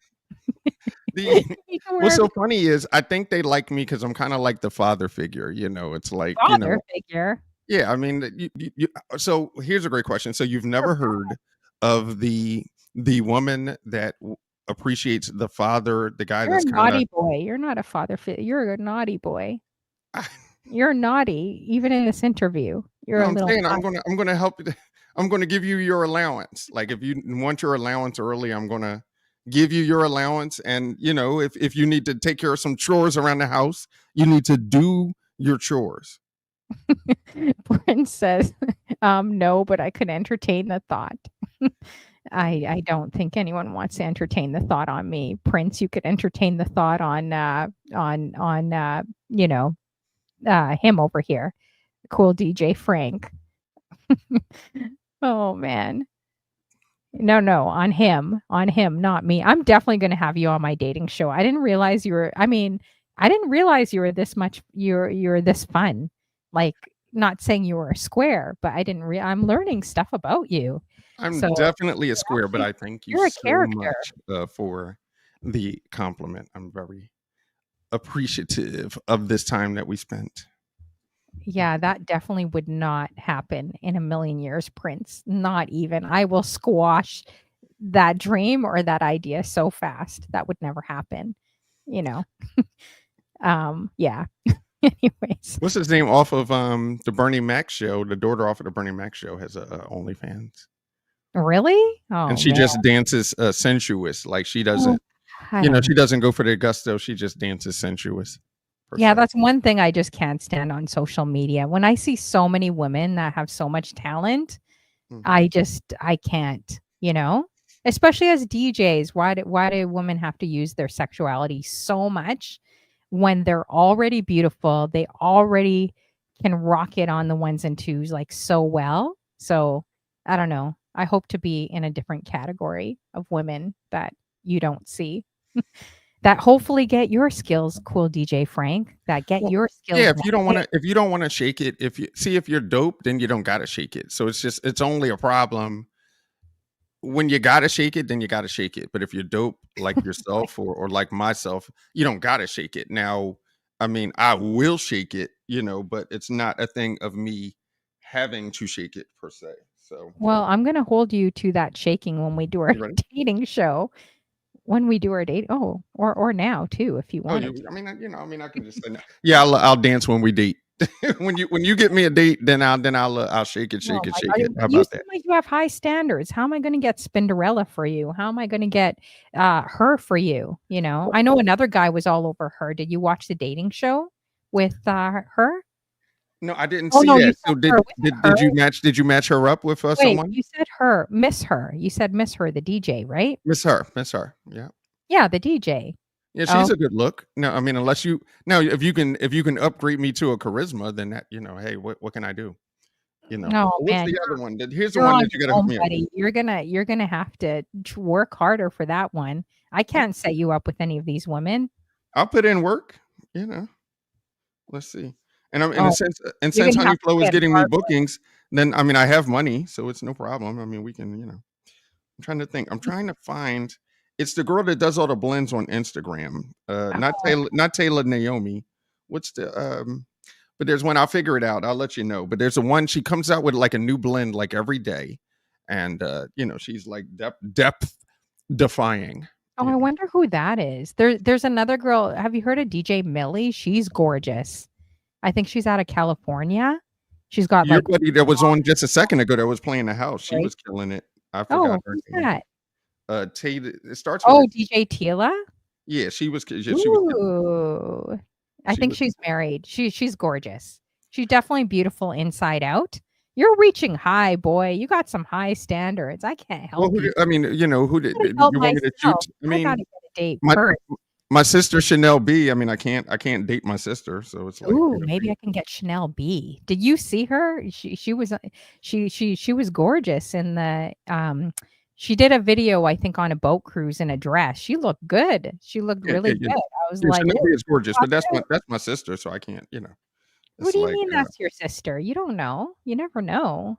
I mean, Mm. that's my people's, but yeah, I mean, shoot, I mean, if she rubs my thigh, then hey, I mean, that may change everything. But yeah, she's my people. I'm Yeah, gonna I can't find. I don't want to like look for her for an hour, but yeah. there's a girl. She does a new blend. It's a girl DJ, lady DJ, and she comes out with like a new blend like every other day, and it's like bananas. I'm like, she's crazy. Yeah, she's married with kids. Now I'm being nosy. I wanna see who Tila I can't remember if I saw Tila's man or not. I wanted to see. I was so curious. And Mm. she's a police officer. I don't know if she wants me publicizing it as much as she does, but I think that's super dope. You And met her, right, in Chicago? who? Which one? Tila. You met Tila in Chicago, right? I may have. I didn't. I probably would have remembered if I met her. I probably would have like fainted or something. She's great too. She's gorgeous. Yeah. Oh, Prince. Okay, you're a VIP in her channel. Yeah, I interviewed her a long time ago. DJ Diz is like she's a superstar, which is true. Well, you got I can't fault you, cool DJ Frank. You got some good taste in women. That's what I I'm pick gonna some bring up the picture. beautiful. Because I can't. I gotta bring up the picture because I know I got a picture and I'm gonna tell you who it is.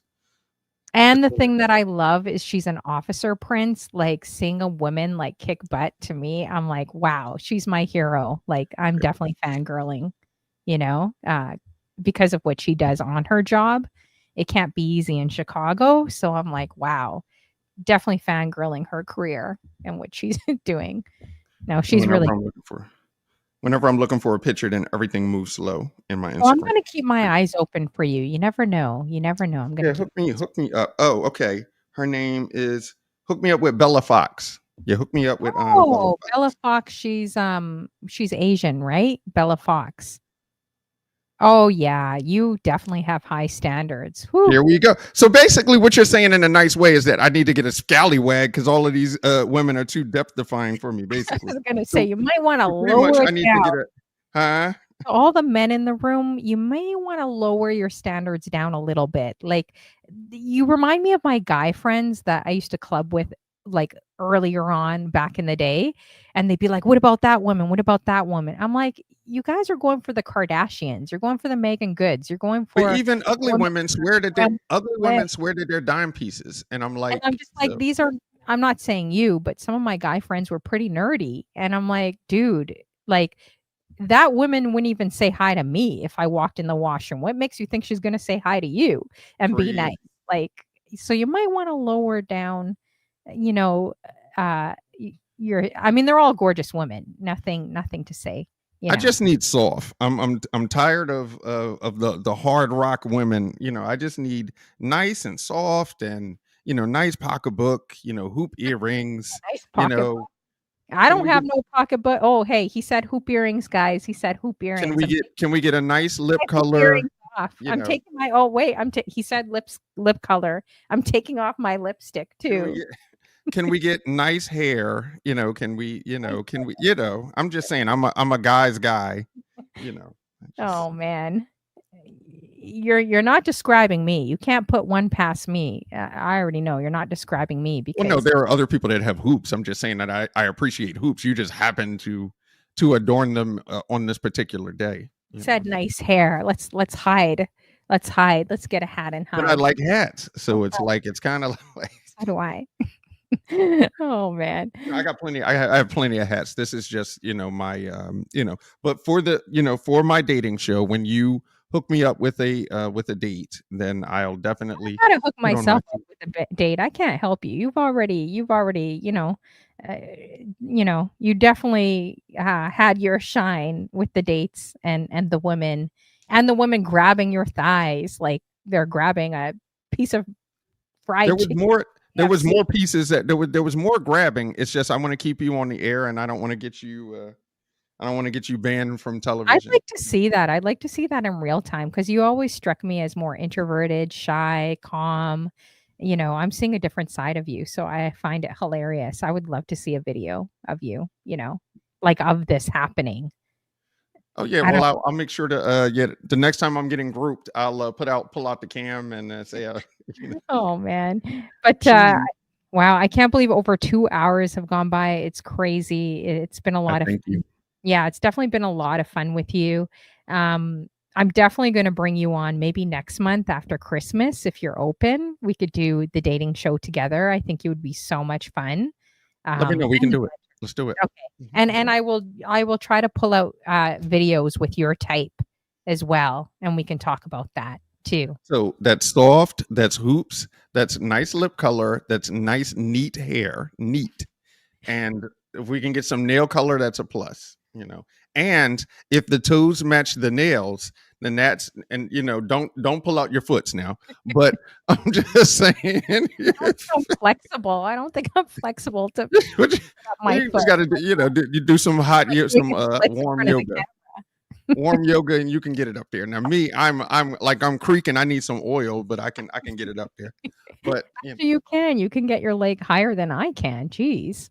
go ahead, Frank, put your leg up. But yeah, thank you so much for taking time for this young man from Philadelphia to talk to you. Yeah, it was so much fun. So I'm going to leave you just with a few questions. If no one's got any questions in the chat room, if you do, drop them quickly in the chat so we could ask Cool DJ Frank. Make sure you guys are adding him. He really does an amazing show, guys, on Twitch.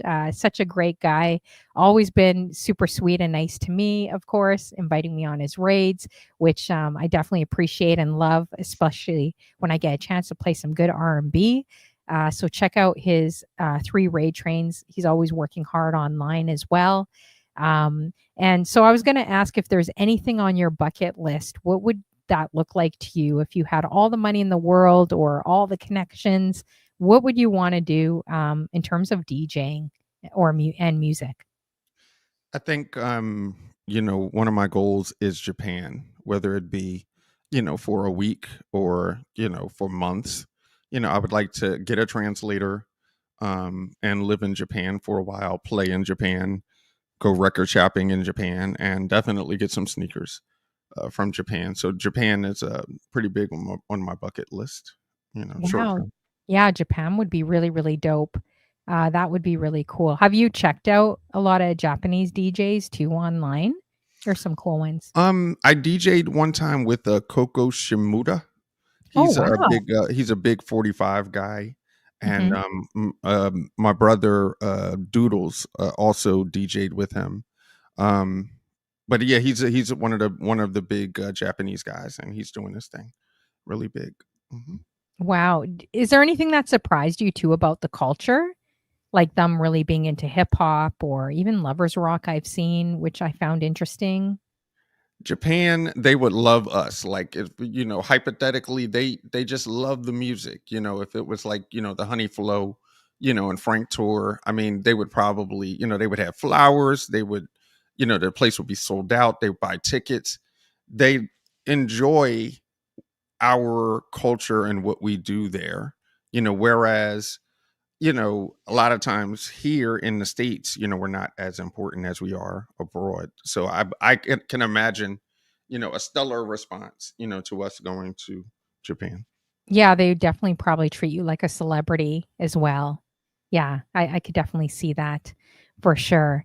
And then just lastly, on your bucket list, like your life bucket list, which this is a deeper question I always end off with. If you had, say, maybe a year to live, what would that look like to you? What would you want to do besides DJing? Not DJing or music related, but if you only had a year, what would you like to have your life look like? And also, what legacy would you like to leave behind as well? I want to have the best time and the best relationships with my kids.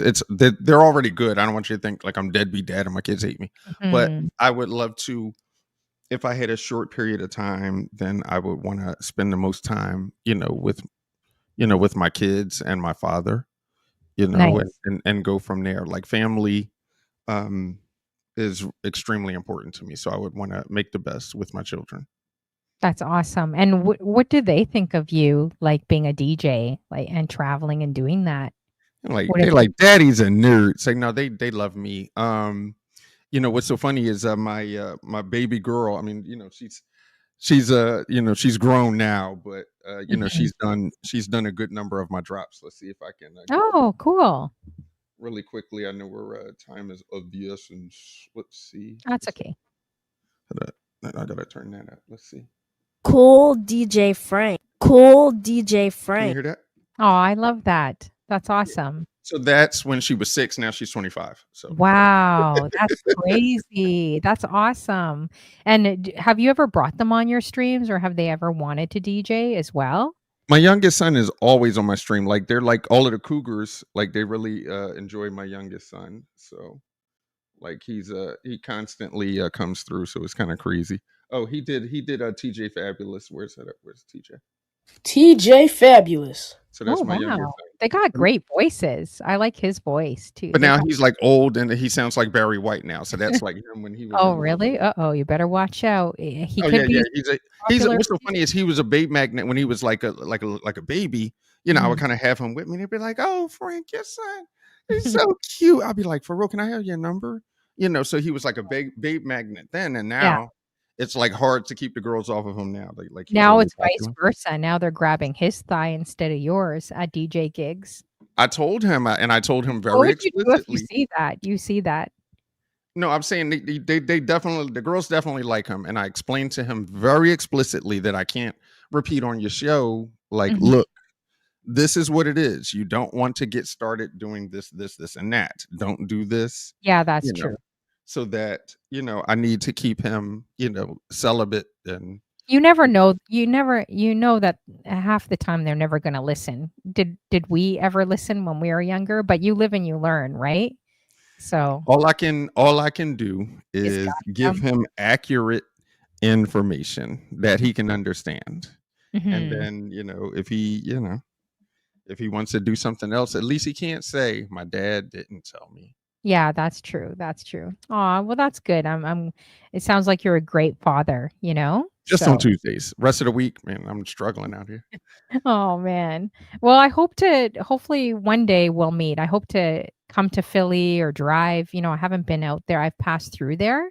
So I would love to get like a Philly cheese steak and, meet you and Mai Tai, Shay Tay as well, like a few people there, you know? So when Shay Tay announces the Philly meetup, try to, even if you can't do it this year, like, try to, if you can do it around Shay Tay's event, then I can kind of, what always happens is Shay Tay has her event, and then I kind of Mhm. meet everybody anyway because they're already coming for Shay Tay's event.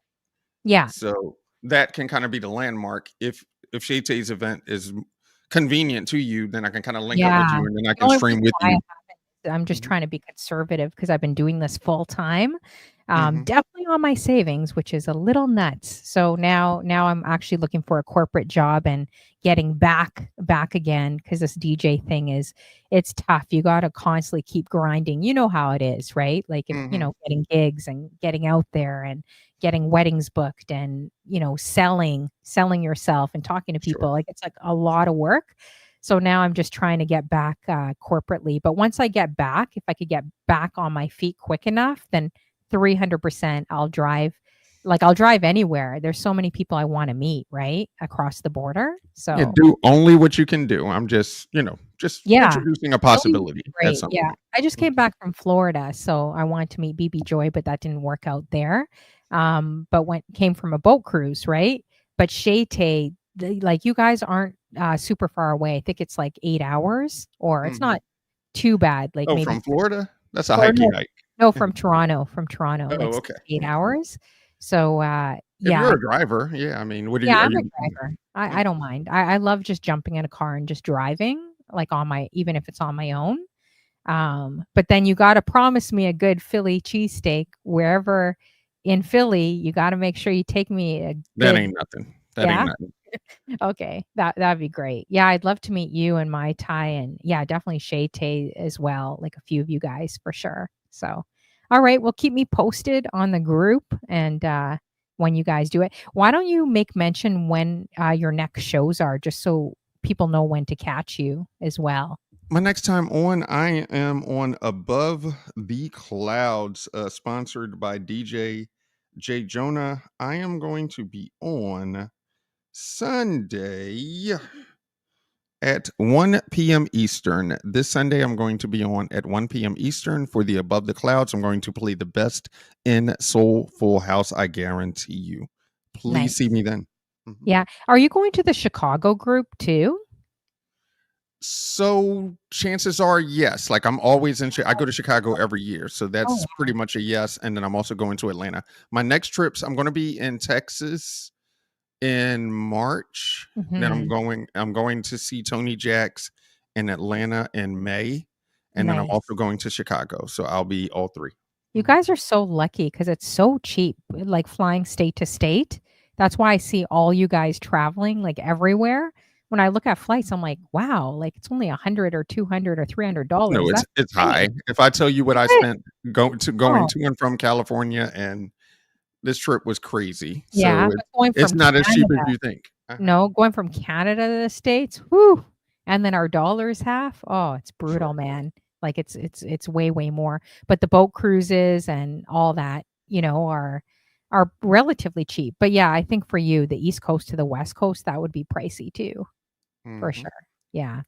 All right. Well, I was checking to see if Sweet Bee was on because I know I just interviewed her and her husband last night from the Bronx. I said I'd raid into her, but I don't see her Not on. online. So I'm just wondering, I'm just going to check to see if her husband's on. Maybe not Okay. because I wanted to raid them. But if not, if there's anyone you'd like to raid, I don't know if you could see. Yeah, they're both Oh not. man. Let me see. I'm just going over to this other tab that I have open. Da, da, Then da, we can definitely raid. da. If no one else, we got DJ Techniques, Reboot Radio. So in this order, DJ Techniques, DJ Reggie Ward, Reboot Radio. And if you need spellings, who's this young lady? DJ Honey Flow. She's dope.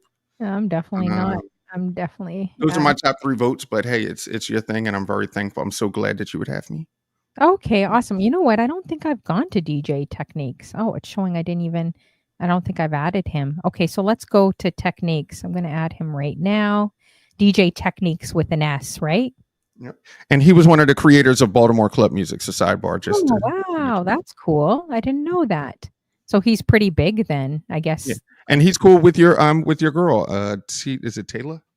Yeah, they're Oh, like DJ Tila. yeah, Yeah. they're tight. Hey, we just Look, talked about DJ you. Mai Tai. Hey, Mai Tai, Jilly from Mwah, mwah, Philly. mwah, mwah, mwah. We were just talking about you. You missed the whole time we were talking about you It was good in stories my though. time. I told them that you cut class and stuff, but It yeah, was all good good stories. stories. Yeah. I said I'd like to meet you and, definitely you in Philly. And we said some nice things about you.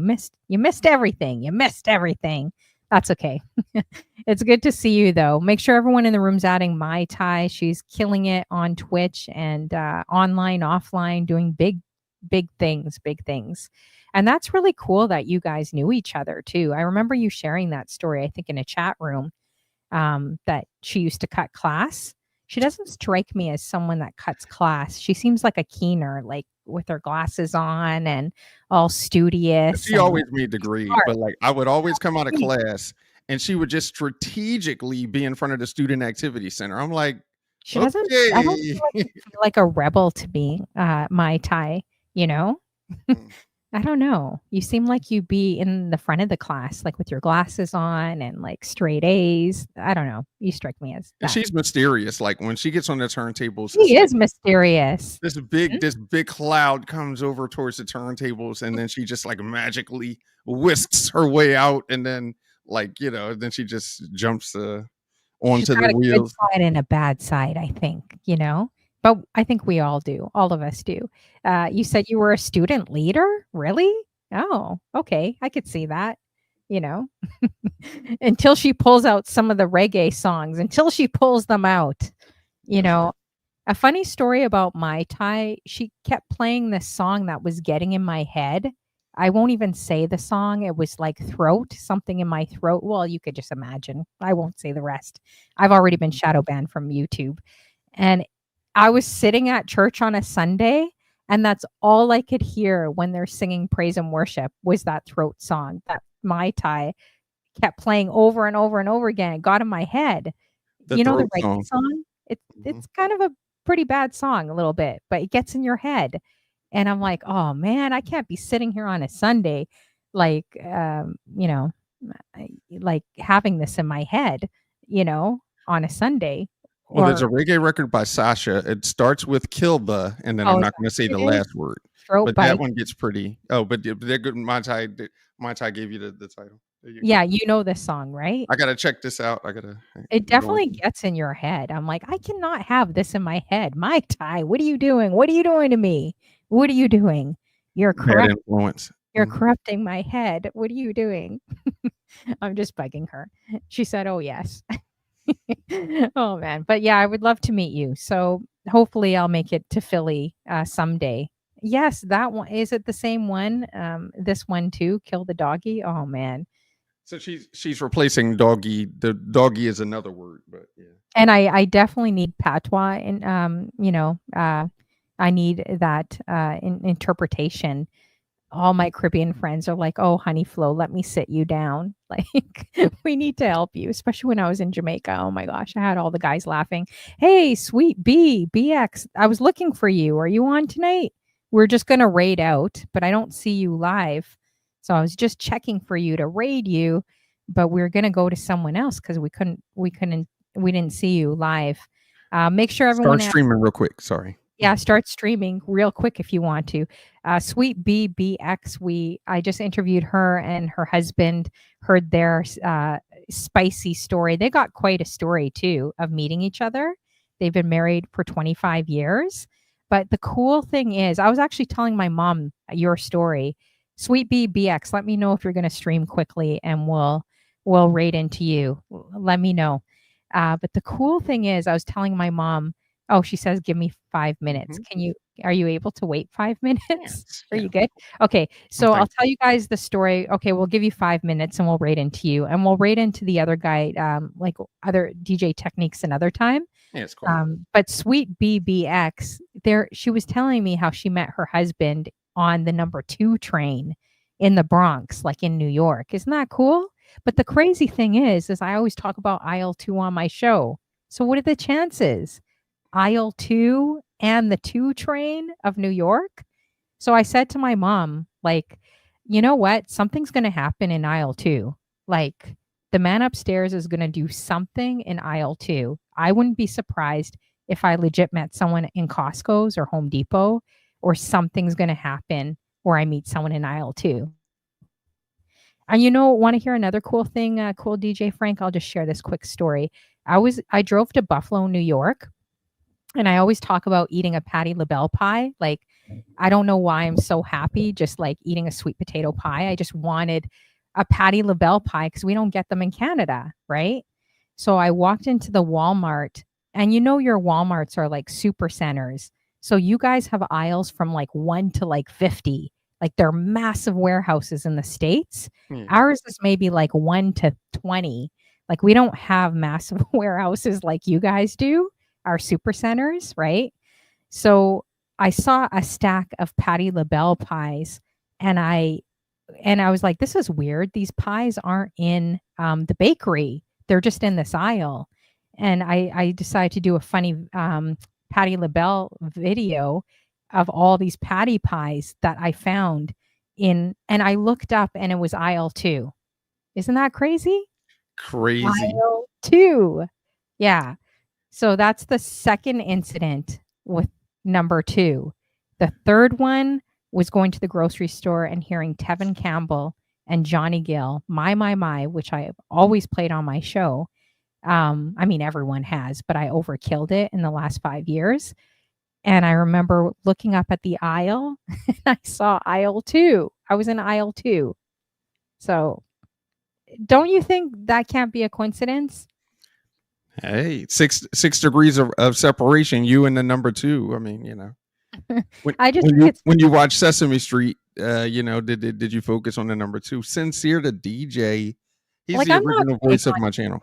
numbers. I'm not big on numbers, but I really do have faith in, and I believe that, like, this is my opinion. I believe God, like, always does something comical, at least for me. Like, he'll always do something, whether it's through music, an artist, through comedy, like, there'll always be a really cool story. That's how I feel. So he knows exactly like what's in your heart, or just the funny comical things. And I feel like he surprises us with those gifts. Could be daily, could be, I don't know, a couple times a year, but you'll have some kind of incident that's will just make you laugh, you know?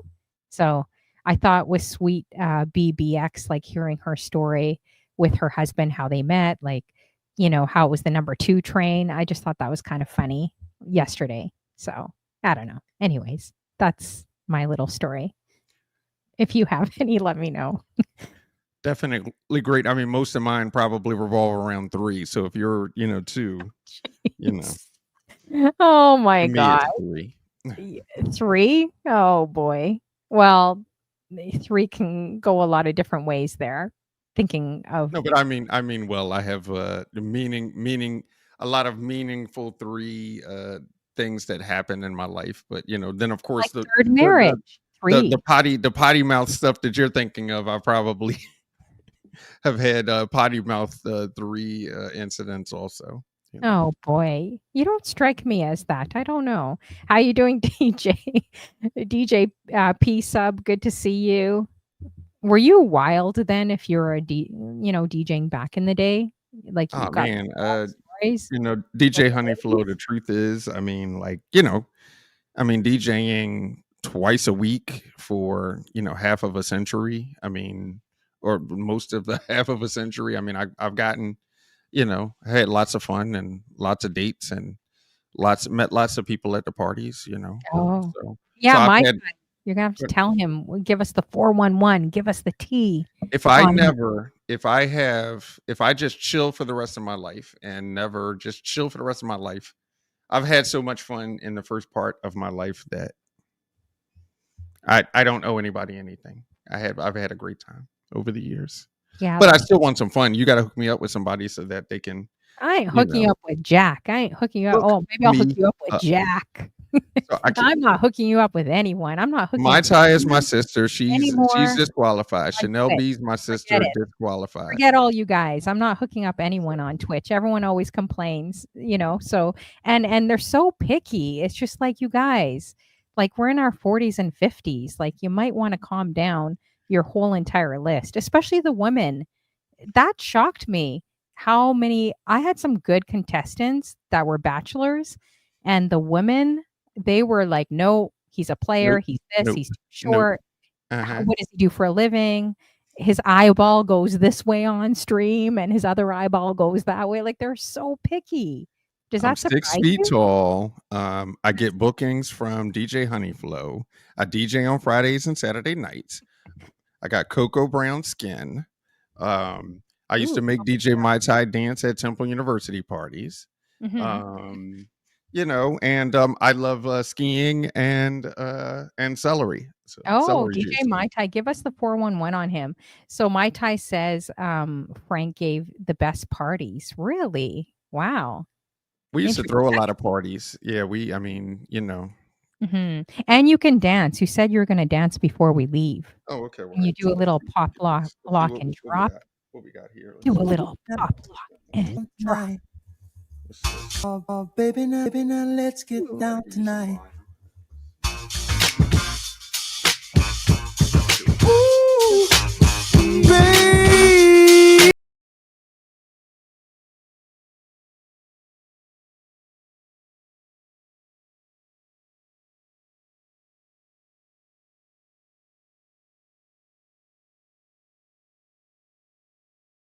Moves. You got some moves. Thanks for doing that. Wow, ladies. That's my He's preliminary. he's definitely got some moves. Wow, look at that. Look You're at being, those moves. And he's you're wearing a funny. baggy sweater. He's wearing a baggy blue You're funny. sweater, ladies. So let me know if you're interested. We're Now, gonna my set. Ty, she's talking about coming to Fern Rock. Like I've moved. She bought me a new house. I'm at off of I mean, my Castor and guy's single, you know that. And I'm Shay off of Taste. Castor and Borbeck. She got to come to Castor and Borbeck Just in the good saying. neighborhood. This is a good neighborhood now. They're both single. My guy's like, get lost. Oh man. DJ Honey Flow, get Hmm. me my next maybe wife. Oh man, you want like superstars here. I can work some magic, but I gotta I work just some need magic for soft. I need myself. soft and clean. Let's shower at least Oh, once daily. no, you need a good church girl to keep you in line. That's what you need. That's what you we can do hymnals on Sunday, but you need. You need a Monday woman through to Saturday, stand you up. That's what you need. Monday You through know. Saturday, we're getting busy and we're making mixtapes. So Oh man. Actually, I would like to see you with a streamer. I'm going to keep my eyes open. I would like to see you with like a female DJ or streamer. I think that would be great. I'd like to see that kind of chemistry going, like nerd. that needs a father figure, you know. Oh man. Well, no, there's women your age too. Come on. But like, yeah, 50s. girl, let's I plug up your controller so you can call me daddy. Yeah, exactly. No, yeah, well, I don't know if I'm a good church girl. I mean, I don't know. My pastor would probably disagree with you, DJ Mai Tai. He probably thinks I'm a heathen. Who knows? I don't know. Let's see. Oh, and a streamer? He's too picky. He's too picky. I'm not even in his league. I'm not in his league, So he's too picky. I can't help him. He mentioned Spinderella, DJ Mai Tai. He mentioned Miss Her. I think Charisma. He mentioned. I mean, all beautiful women, very very beautiful women. So, I'm trying to see who else he mentioned. Oh, Bella Fox. He mentioned her. These are all like very very, top of the creme women What there. is it? What's the one that sachets around? She used to be a 45 bandit. What about Natasha Diggs? She's gorgeous. Natasha Diggs. She used to be a 45 bandit like me. I think she still is technically, but she kind of grew out of it. But she collects 45, so You wouldn't be Yeah, I laughing. need a woman to sashay around the party. I need a woman that's going to put on a record, sashay to the other end of the club, and then kind of like You would sashay. be fun though. You would be fun going out with. I think you would be like a lot of fun. And then sashay back to His hips. the Look at him DJ move booth. those hips, you guys. Oh my gosh. He could move his hips better than I can. This is like horrible. I need to DJ Mai Tai, make me a reggae mix. I got to start practicing to move those hips because he can move them pretty well. Not too bad. No, get your leg up high. Just let's get our leg up to I our. can't. I could barely stick my leg. See, I could barely. Oh You're my god. flexible. You're front. You could get that thing up. Can you believe I used to be a cheerleader back in the day? I'm not flexible at all anymore. Now, You're right. If I get Steph Curry, then that leg will fly up immediately. So what happens if your woman likes a man that works out? Would you go to the gym and start like dropping and doing push-ups and sit-ups and I'll planks? definitely work out more. If a woman challenges me, if part of the relationship I challenge you. is work out more, I have Challenge no you. problem with that. As a friend, I challenge you. That would be I fun. dated somebody that wanted to work out, and I worked out more. I mean, not that I'm completely done, but I'm just saying that if that's nothing. If a woman is like, "Yo, to be with me, we got to go running," I'm like, "Well, come on," Oh, that's cool. I like that. Well, you sound like you have a really fun personality. Like you would I would definitely have fun hanging out with you. That's good. Like it's good to be playful and not so like rigid and stiff. Wow, DJ Mai Tai says she was a cheerleader too. That's cool. I used to be I was actually the fly girl, believe it or not. Mai Tai throw me up in the air and drop me, like 100 pounds soaking wet back in the day. How many times did you fall off at the top of the pyramid? Oh, I fell. I fell like a lot. Like it was weird because I remember being in my high school gym doing this. Oh my gosh, it was disastrous because I had an ex-boyfriend that would make fun of me. Like he was like Mr. Popular back in the day. Soon as we hit high school, it was like what was it? It's like that movie. What is that movie? Revenge of the Nerds, or well, he was never a nerd. But you know how, a guy gets all popular and then you're like shoved in the corner because you're his ex. So he yelled out, "Who let the chickens out?" And I was very skinny, like 100 pounds. Like he used to call me chicken legs and like harass me. So that was the first time I was really bare. Like I had because cheerleading, the skirts are really short. Like everything's really, really tiny, your whole uniform. So I was like, oh, great. And I was like nervous, right? Because this is the first time my high school is actually seeing us cheerlead. And I remember he yelled out, "Who let the chickens out, jerk?" And I had to run in the middle of the gym and they put me up, like the handstands, like they have the hand like up in the air and you're standing It's a handstand. You're standing on their hands basically, Yeah. and they're lifting you. I don't know how they did that. And I remember all these good-looking guys were yelling at my friend because we have briefs on underneath our briefs are like these kind of short, like little underwear you put over top of your underwear, right? Like So they're not that's what looking at your drawers, and that people aren't staring right at your yeah, drawers. but my friend, her drawers, I don't know what she was wearing, but her drawers were like granny drawers. So they were bigger than your like blue sweatshirt. And her skirt lifted up and all the men were harassing her. The diaper. Like Yeah. they were all laughing at her, they're pointing. So that psyched me out. I got freaked out because my ex-boyfriend's making fun of me in front of the entire high school. And then all these guys were pointing at her because all they could see is her baggy granny drawers, like underneath her briefs, like sticking out. And then I looked and then I fell down. Like I fell and it was a whole collapse of all of us falling. And I had one girl like lift, like, when you're standing on someone's hands as a cheerleader, like she grabbed my feet. So I basically fell back. So now I'm hanging off of this girl. You know what I mean? You could imagine Yeah, you're I'm with you. in the air and then you fall back and this girl is hanging onto your feet for dear life. And now your skirt like goes down. You know what I Opposite. mean? Yeah, opposite. Yeah. Like it goes Uh-huh. opposite. So now everyone's looking at you. Thank God I'm not wearing any granny underwear. I'm wearing briefs like a normal cheerleader. But now everyone's looking at you and your legs. And all I'm thinking, like, oh man, the whole school is probably yelling out chicken legs, The best moment of your life. Yeah, it was brutal. You know, yeah, anyways, I've whatever. done I a don't lot of cheerleading competitions, so I'm more of an have expert you? than I yeah, I have. I've done Oh, like like you used to be like what are they called? Not floaters. Were you one of those guys that would like lift the cheerleaders up? well, no, like I was bringing like they have different each cheerleading team has their own like well, I've done it so long that I did it when they had CDs. And so when you're in a competition, you pay a DJ to make your song for your team. Oh, And I would yes. play each of the songs for the cheerleading competitions. And then in Oh, between while the cool. judges were like judging, I would, play regular music and then go back to the competition. But I've done maybe 50 different like cheerleading competitions Oh, over the wow. years. So you've seen it.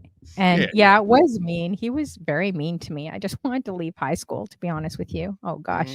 And Mm, now everyone that's from my high school page is on my Facebook page watching this, knows exactly who I'm talking about. But I wanted to crazy.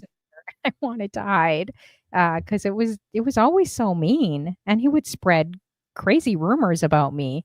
I'm like, if people only knew I'm the biggest prude on Twitch, how could these rumors be about me? Have you ever had that happen to you or no? Like rumors, you mean? Like, Yeah, like anything happen? Because it sounds like you got a lot of interesting stories DJing. I mean, I've had lots of people talk talk about me about lots of different things, but no, I never had like at my 11th birthday party, I went to have a slow. Had my first slow dance with a young lady named Rachel Barrow, and Hmm. of course, I had to blow a big snot bubble, and it was so embarrassing. I was trying to dance on "You Give Good Love" by Whitney Houston, Oh and man. then when I went to go and slow dance with her, then the big snot bubble came out, and it was kind of Oh, it was that's real it embarrassing. was real awkward, but Oh, that's the like first thing I think of. out of your nose. I remember a guy tried kissing me in high school with his nose was all runny because he wasn't used to the weather because it was so cold in Winnipeg. And I'm like, no, you're not kissing me with it. What do you call it? A snot bubble or a snot? Not bubble. Well, yeah, if you got nasal drip, now it's different than nasal drip because but yeah, this was like literally like I had like like you blew a bubble with the bubble gum. I had a good Oh, a that's good hilarious. loogie. It was real crazy. It was crazy. Well, thanks for making me feel better, Prince. I highly doubt you're definitely a bigger prude than me. I highly doubt that. Um, I blame my mom for giving me the beats. Going back to my tie, she says, "Oh, not actual beats, just the phrase "give me the beats." No, my mom gave me serious beats. Like that's why I turned out the way I did. You know, it wasn't the what is it? I don't have my headphone beats. It wasn't these beats, guys. Yeah. It was some real licks, as guess you guys could call it. All right, so we are going to go to Sweet B now. Thanks for sticking around for all our crazy stories, you guys, coming. It's been so much fun with Cool DJ Frank. Make sure everyone in the room adds him. If you're ever in Philly, make sure you bug him as well and grab his thigh. Grab his thighs, because apparently he has a lot of grabbing from the ladies. He told us earlier on that he has ladies grab his thighs. I don't know how that happens. He doesn't need my help setting him up, like, at all. And we're gonna have him on my dating show. I definitely want to bring him on. He'll be a lot of fun. So, ladies, DM me if you're interested in going out with this hotness right here. Blue sweater on. He's got the glasses, the hat.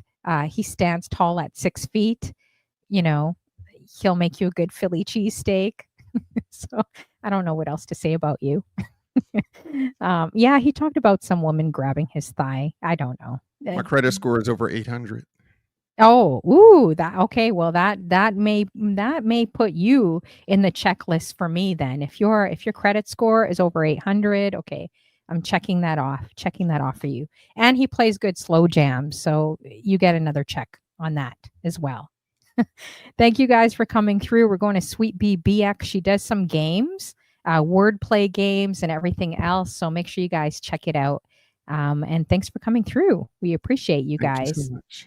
Yeah, thank you guys. Thanks for sticking around for 3 hours. Wow, you probably need to get something to eat. But do you want to say bye to anyone in the room too? Thank you, everyone, to TJ Fabulous Boom 77, Purplicious 215, Laney, Star, and Shaytay. I thank everyone. Twitch.tv/CoolDJFrank. Yes, everyone in the room, thanks for coming through. Mai Tai, Prince, Yoshi-san, Kent Mister. Let's see here. Everyone that's come through today, we appreciate you. Stick around for Sweet B. She's really cool. Out of the Bronx. She's got the best Bronx accent, you guys.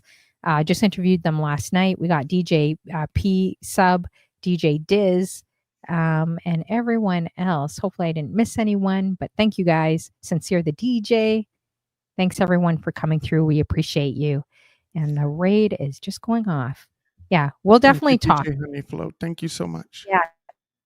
Thank you thanks for coming through. It was fun with you. And I know you're going to be a lot of fun for the dating show. I can't wait for that.